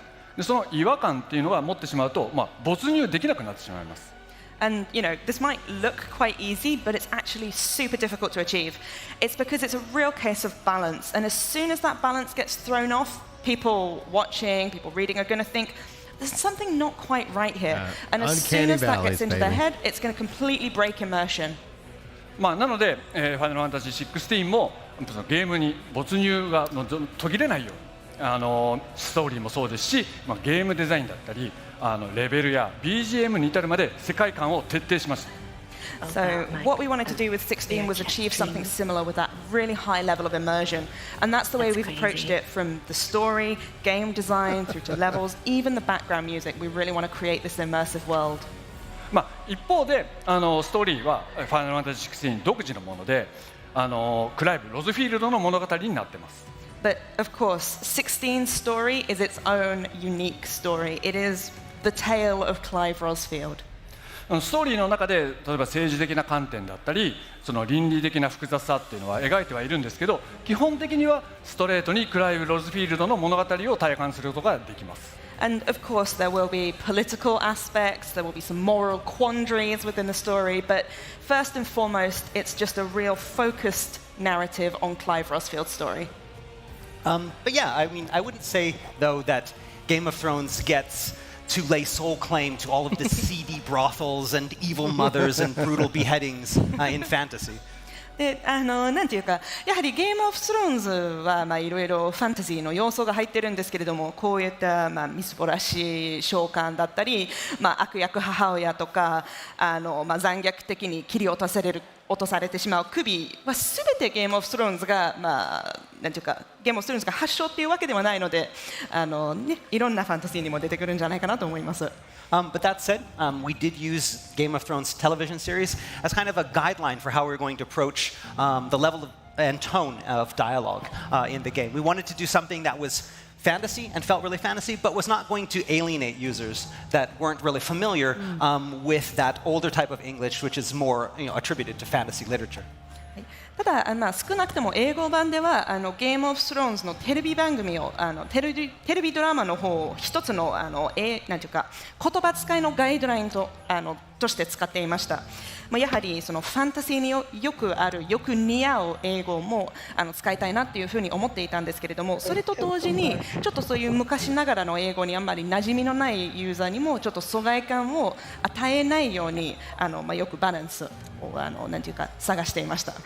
I mean, Game of Thrones had this really good balance of authenticity mixed with this maturity and also kind of familiarity that ultimately ended up feeling both really dramatic and as well as accessible. And we wanted to emulate that. I mean, it has that feeling of, when they say something, you'd be like, oh, that's something that maybe I would say if I lived in that time. やはりゲームオブスローンズの中で同じようなバランスがされていて、なんていうかちゃんと昔話されていたような英語表現が使われているんですけれども、馴染みのあるもう少しモダンな表現も出てくるので、そのバランスを私たちも目指そうと思っていました。でそうするとちゃんとそのドラマチックな場面にはそういったもう重みがあって、他のところではいろいろ親しみやすい聞き取りやすいっていうような部分も作れたと思うので、はい。So moving on from Game of Thrones, the game spans 3 decades of Clive's life, the protagonist, of course. What can we expect from these different time periods? はい、それではちょっとゲームオブスローンズから少し話を変えますけれども、16の物語の中ではクライブのっていう主人公の人生を大きく3つの時代で描いていると思うんですけど、少年期、青年期、壮年期っていう3つの時代があるんですけれども、それぞれの時代からどういったことを期待できますでしょうか。先ほども言った通りで、16はクライブ・ロズフィールドの物語です。So, as I mentioned in my previous answer, 16 is the story of Clive Rosfield. で、恵まれてた少年期っていうのと、復讐に燃える青年期っていうのと、さまざまな体験をクライブがさまざまな体験をする壮年期っていうのがあって、この3つの大きな時代を通してクライブの人生だったり、クライブから見たバリス・ゼアの世界っていうのを描いています。And by taking these 3 different time periods, so his privileged teenage years, his revenge-driven 20s, and his 30s, where he's experienced a little bit more and sort of has that under his belt. By depicting these 3 different eras in Clive's life, we're able to show you, how his life progresses and how Valisthea changes from his perspective and through his eyes. で当然ね、年代が異なれば世界は変わっていくし、さまざまなキャラクターたちと出会いだったり別れだったりっていうのが待ってます。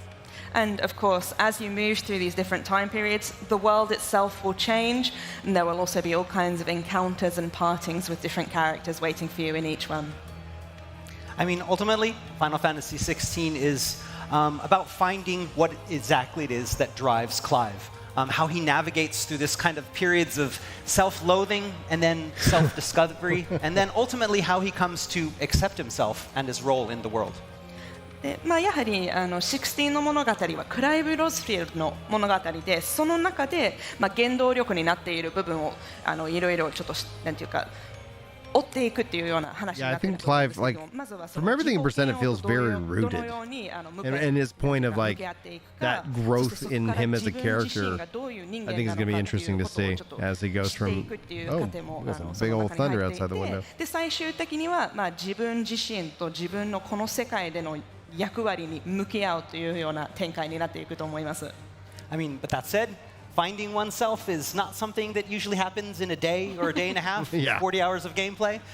It's something that takes, years. It's driven by a lifetime of experience and encounters.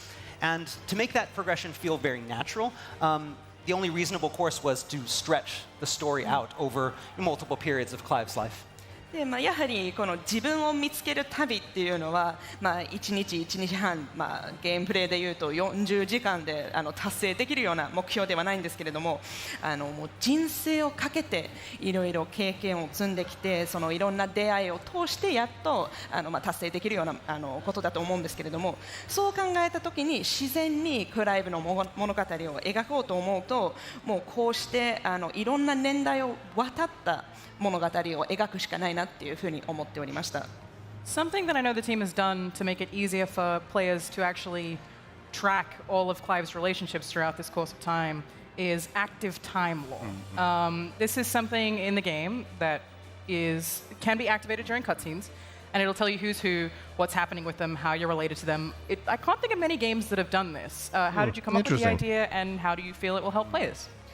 そしてやはりそのクライブの旅の中でいろんな人に出会って。I don't know if you ever watch Prime Video, but you can pause it and it can bring up like all the actors and stuff they've been in.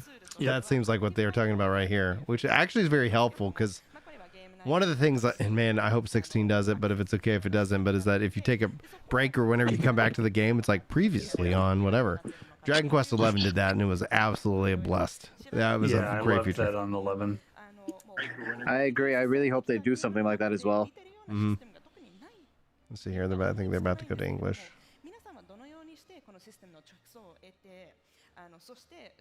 このシステムはプレイヤーにどのようなサポートを与えてくれますでしょうか。とてもいい質問ですね。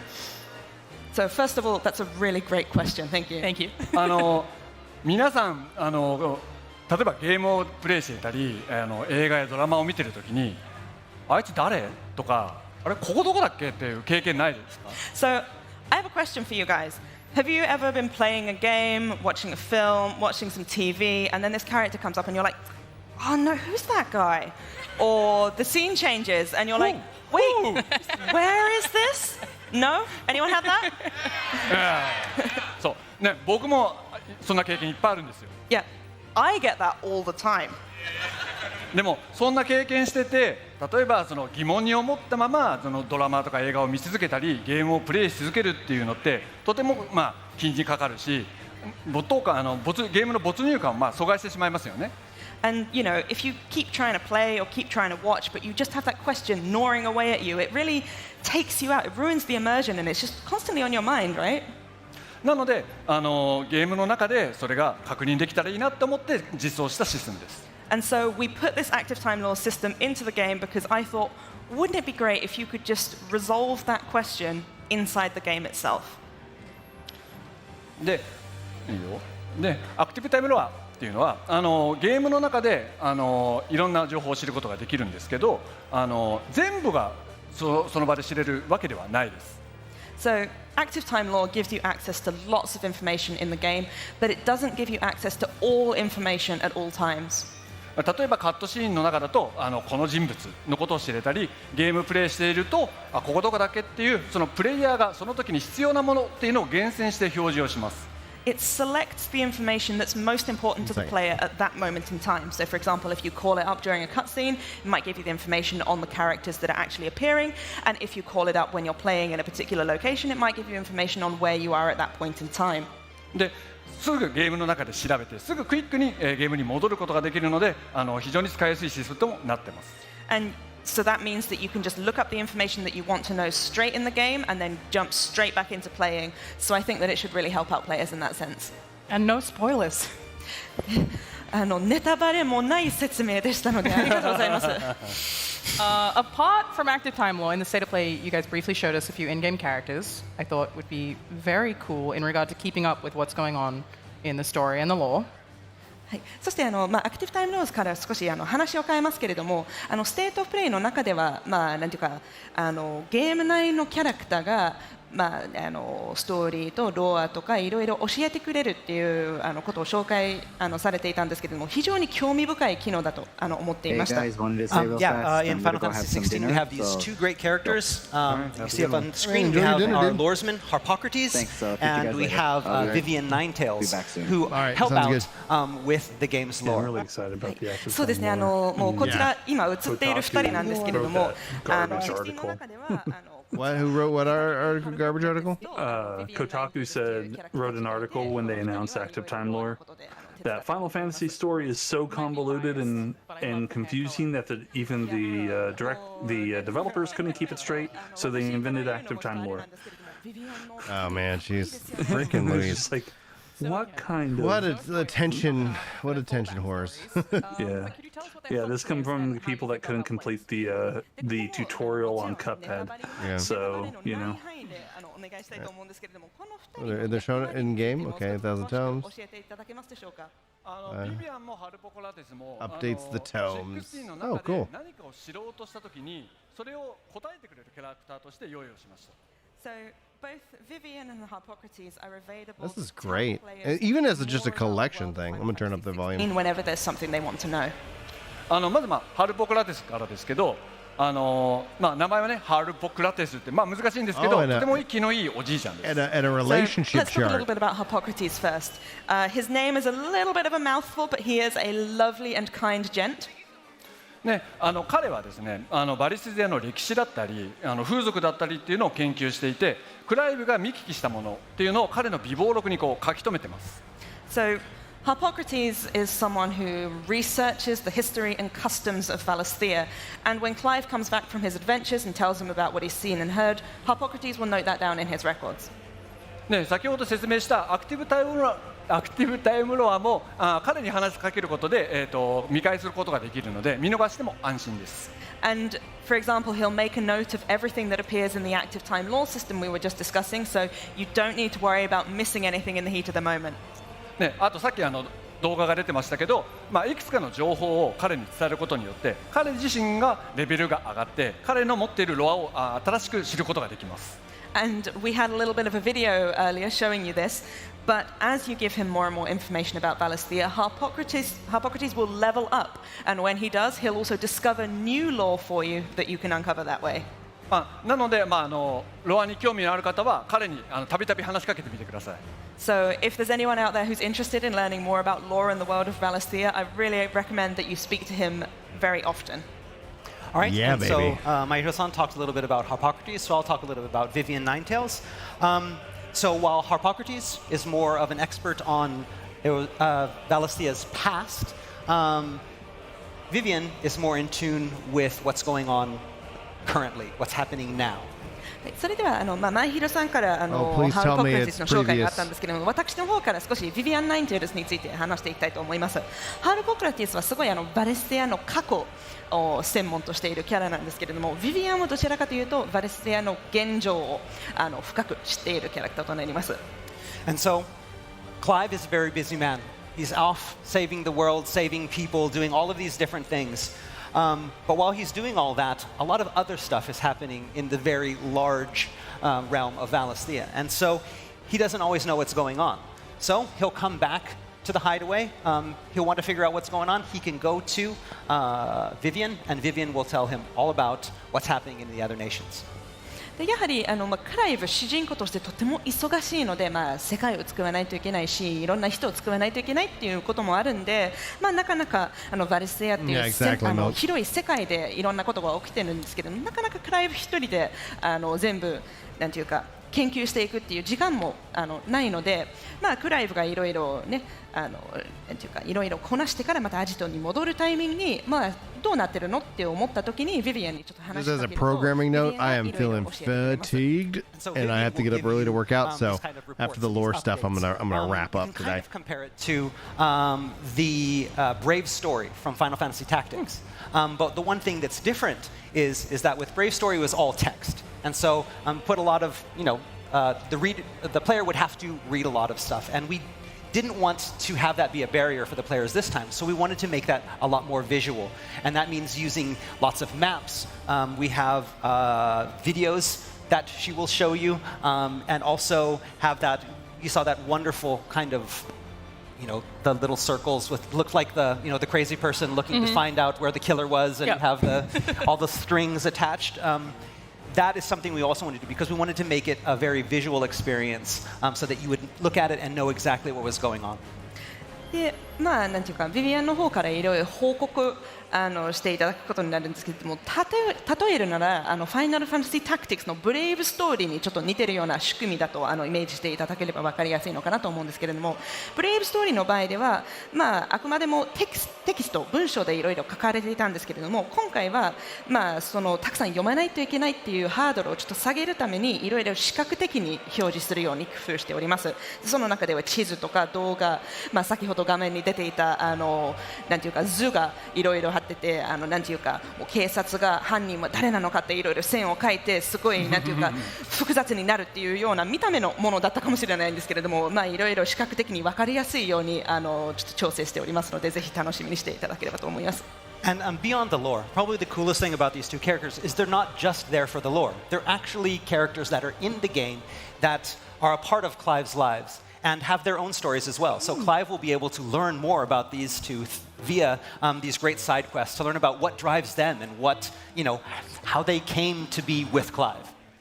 そして、この2人のキャラでとてもなんていうかいいところだと個人的に思ってるんですけれども、ロアのために機能っていうかシステムだけとして入ってるわけではなくて、ちゃんとシナリオの中に役割があるっていうことなんですけれども、ちゃんとクライブと一緒に歩んでいくっていうことになりますし、でそこなんていうかサイドクエストとかを通してこの2人の過去とかこの2人が成長していくっていうところも実際に見ることができるので、とてもなんていうか気に入っているキャラクターとなります。I'm very excited to meet them. They look awesome. There's some more stuff that you guys showed in the state of play that I'm also excited about. One thing you showed off was side quests. I'm a big side quest person. I imagine everyone in this room is too, where Final Fantasy is concerned. It just helps us get immersed in the world and learn more about what's going on even outside of these two characters. So what can players expect from the side quests in this game? And do we get any bonuses, or what kind of experience do we get from doing side quests? ありがとうございます。もう早くお会いしたいですね。で、ステイトフリーでももう一つちょっと興味深い要素というか気になっている要素として紹介されていたのがサイドクエストというところなんですけれども、私個人的にサイドクエストが大好き。ここにお集まりの皆さんもファイナルファンタジーファンということであればサイドクエストも大好きなんじゃないかなと思うんですけれども、世界への没入感も高めてくれる要素としてはとても素晴らしいと思いますし、16のサイドクエストからどういったものをなんていうか期待できますでしょうか。そしてギルとか経験値はもちろんあると思うんですけれども、他に何か報酬とかは用意されてますでしょうか。ゲームのクエストの作り方って、いくつか手法があるんですけど、ファイナルファンタジー16はクエスト一つ一つにしっかりとしたストーリーを設けることにしました。So there are lots of different ways to approach making quests. All right, man. Have a good night, dude. And the approach that we took for 16 was to ensure that each and every quest had a proper story. 例えばゴブリンを3匹倒してこいみたいなクエストがあったとしても、なぜゴブリンがそこにいてなぜ3匹倒さなきゃいけないのかっていうのをストーリーでちゃんと語って、その集落の物語だったり、バリスゼアのことを知ることができるようになっています。So, for example, say you have a quest that's like go defeat 3 goblins. We've made sure to really put a story around it. So it's why are the goblins there? Why do you need to go and defeat them?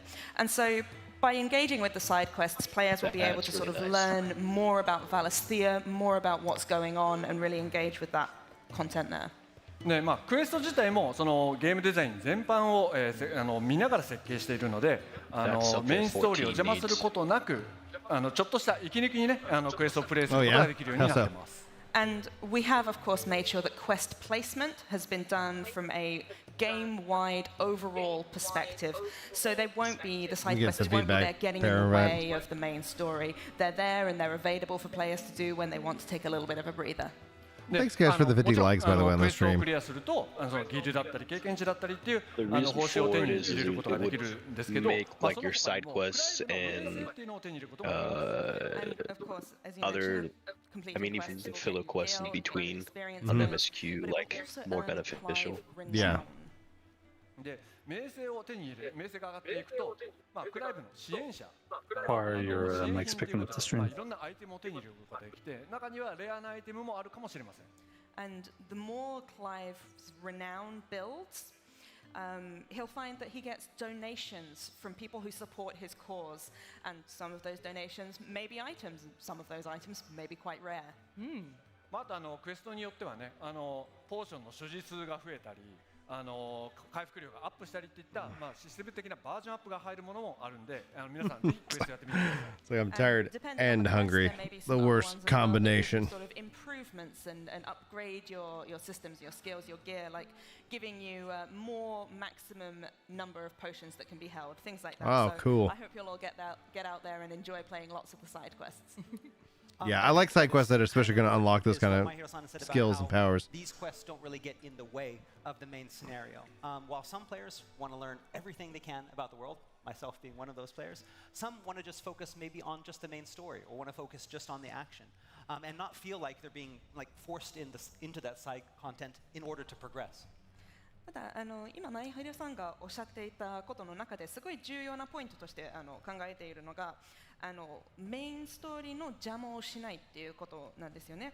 もうやはりプレイヤーによってはこの世界のすべてを知り尽くしたいという人もいれば、私もそういうタイプなんですけれどもメインシナリオだけを追っていきたいっていう方と、いやアクションだけでいいっていう人たちもいるので無理やりにサイドコンテンツをさせられるっていうことは避けたいなっていうふうに思っておりました。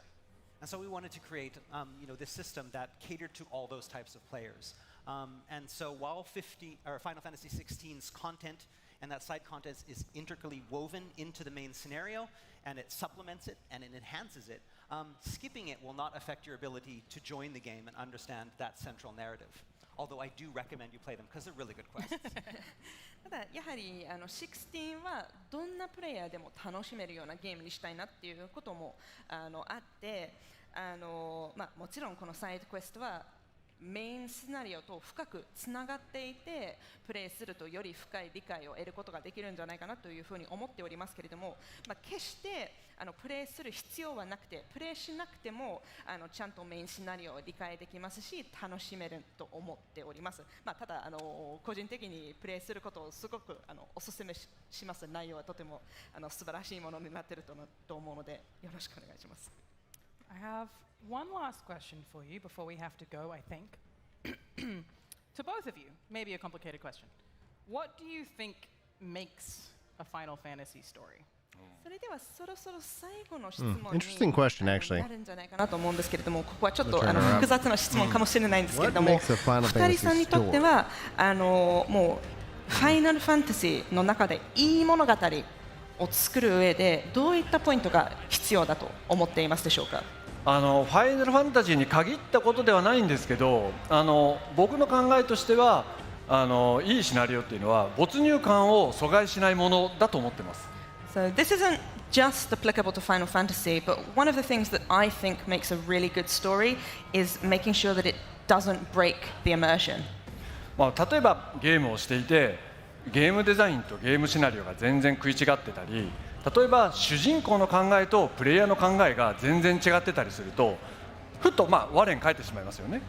So, for example, if you're playing a game and the game design and the scenario, the narrative aren't aligned very well, that could be very jarring. So, for example, if you're playing it and the main character's thoughts and feelings don't match up with what the player feels, that can really take you out of it.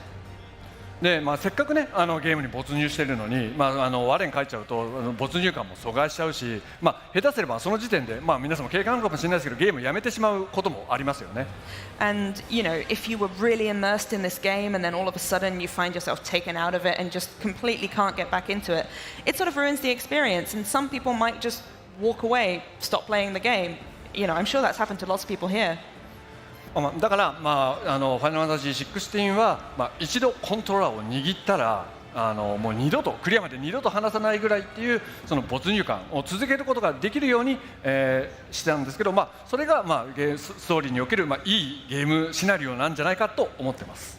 And so what we've really aimed for with Final Fantasy XVI is to create this story, this narrative experience where once you pick up the controller, you're not going to be able to put it down again. You're not going to want to be able to put it down.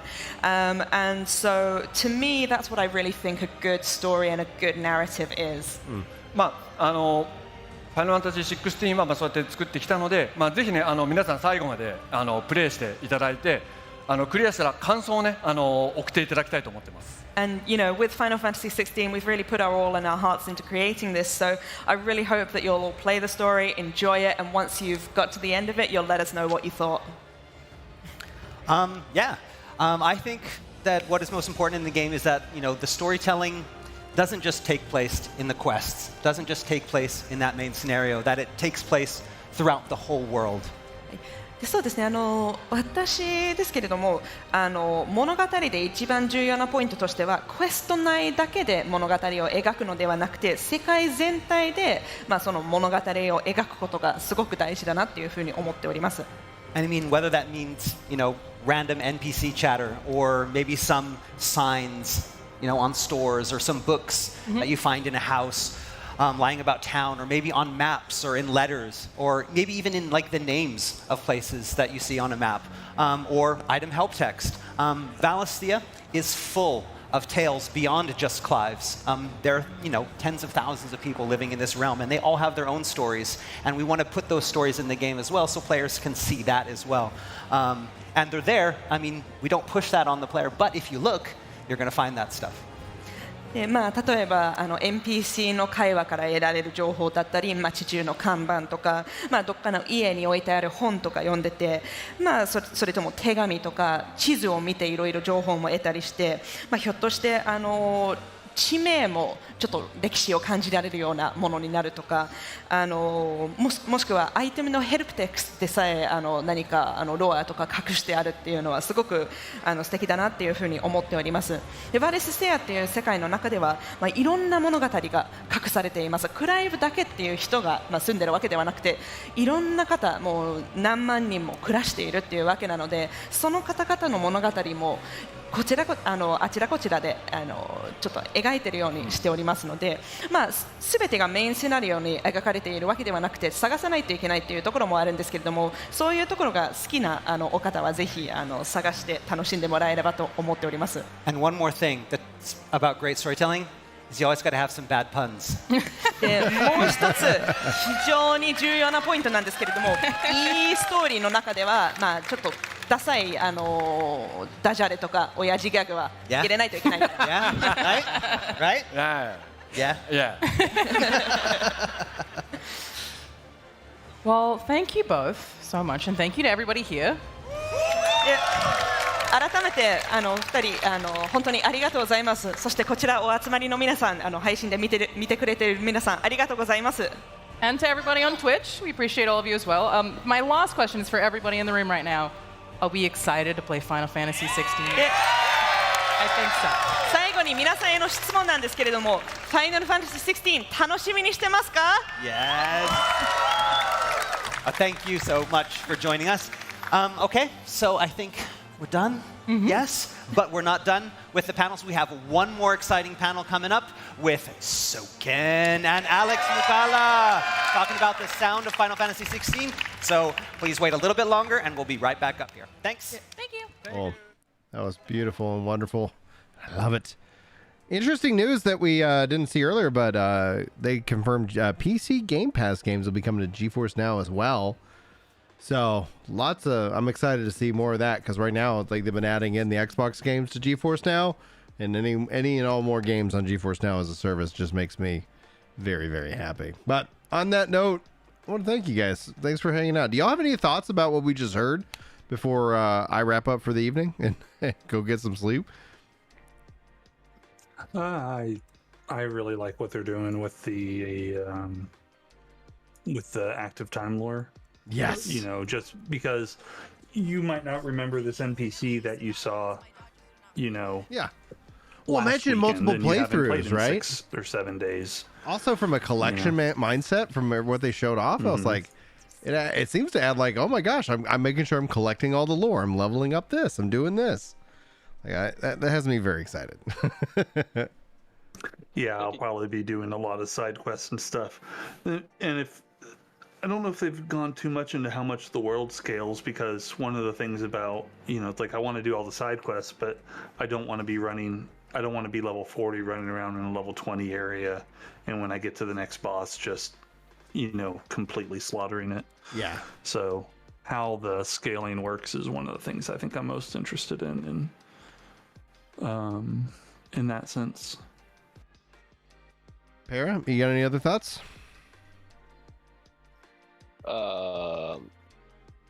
I had it. Now I gotta remember what I was gonna say. Yeah, it's been a long day. It's been good though. I think it also will add more depth into like the whole story in itself. So like normally in a game, like you don't take much notice of most of the NPCs that you come across. And now like in this one, at least it sounds like it, like every NPC you come across is gonna have some kind of like relevance to the overarching like story, or just some kind of backstory to how you even got to them, which I think is kind of nice. So like that's definitely a pretty nice little thing there. And then like you said, like say you want to take a break for a while, you can come back and you can remember what's going on. Like definitely makes things a lot easier. So yeah, that's definitely a nice thing. But then like I said earlier, like that questing feature, like making all of them what relevant, like that's huge to me. Just because I don't do side quests too often in games, right? Strictly due to the fact that I'm just like they're just little fetch quests. They don't really matter to me in the overarching of anything. There's no extra lore typically. About the only thing you really get out of it is money and maybe a few extra items. Yeah, exactly. But other than that, like you feel like there's no like reason to do them. It's something that 14, in my opinion, has a big flaw in some cases. Some of the side story quests, yes, of course, have lore relevance to them, but others are just like they're just kind of there to be there, and that to me is kind of a missed opportunity. Yeah. And so I definitely like the fact that they're doing something like that, especially for a solo experience game like 16. This is the game that I've been looking forward to, and I can't wait just to play every aspect of it because I already made a plan to 100% everything in this game. Ooh. And say that even side quests are going to have relevance. Like I like that there's leaderboards. Like when you talk about 100%ing, like there's a part of me, because like one of the things that I don't usually let out is my competitive nature in terms of content creation. It's one of the things that it's always funny when people, try to like, oh, I don't like to do this. It's like there's a function of time, and there's also a function of like, I don't know if like people truly know like how hard of a worker I am, especially if I have a goal. And so to your point, like not just 100%, but the game has leaderboards, and I'm very curious to see if that ends up kind of sparking that, like not just the collector in me with the lore, but the like, oh, I really want to work at becoming really good at the combat system to do like, what we saw with the fights earlier, but also like, can I rank in how will that be? I don't know. That's just a thought I had. Any other ones? Well, I missed that leaderboard. For them talking about that. I think that's a cool aspect. But I don't know if I'm going to try and interact with that too much. I am playing it from a solo player experience. So I just want to play the game for the story. Yeah. Well, like a part of that is like there's also multiple difficulties, like after you beat the story. So they have that, the base difficulty, then they have the Final Fantasy difficulty, and then they have like an Ultimacia or something like that difficulty. So it's like, they have new game. Yeah, they'll have new game plus, and then they have like the Final Fantasy difficulty, which is supposed to be ridiculous. And I didn't. One of the core differences, though, like the Final Fantasy difficulty is more difficult, but it's adding in more components to the AI. Where like in the base playthrough, like you might just like the other AI might kind of hang back and let you engage in one enemy. Where on the the Final Fantasy difficulty, they might all just rush you. So it's like, oh man, you might have to do things in a different order where you're like, oh, you don't have those abilities that kind of helped you cheese this fight. And so they said that there's going to be things that are going to be inherently different about the and you could think about like, oh well, if you had they said like the maps will be different. So when you think of like, there could be pieces of like cover missing, or parts of the platform, that the stage that you're fighting on have been cut off, and you're forced into a more open or a more closed off fighting arena and stuff like that. So it's really interesting to see how they'll make those changes. And then you have like the leaderboards for the hunts, you know, for time, like how fast and how much damage you deal versus damage taken and stuff like that. So you'll see a lot of people out there trying to get perfect scores on hunts and stuff like that. I find interesting. Yeah, I think that alone will be something interesting to see for those who like the no hit runs for like the scroll, Elden Ring and Dark Souls type games. So like those kinds of things could be an interesting thing. It would just make a whole just bigger community around this game that normally we wouldn't have around a Final Fantasy game. So yeah, I think that'll be nice to see, especially something like this being this title that's like it's a massive pivot from everything they've probably done before in the past. I mean, even 7 Remake had like the ATB gauge, like it's still having some of like the old school type mechanics to it. I mean, the next closest thing to this game is literally 15, but I mean, like it still had other weird mechanics to itself too.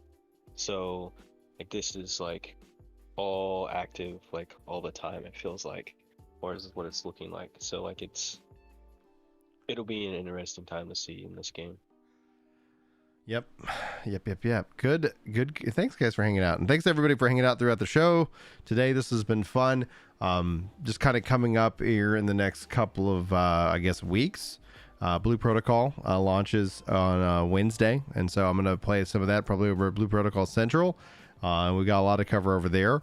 New World. I'm wondering if we're gonna I'm kind of surprised they haven't done anything with their expansion announcement, but that's going to be covered over at New World Central, and then we're going to go into the following week, where hopefully I'll have my Diablo character at max level, or at least level 50, and having completed several acts.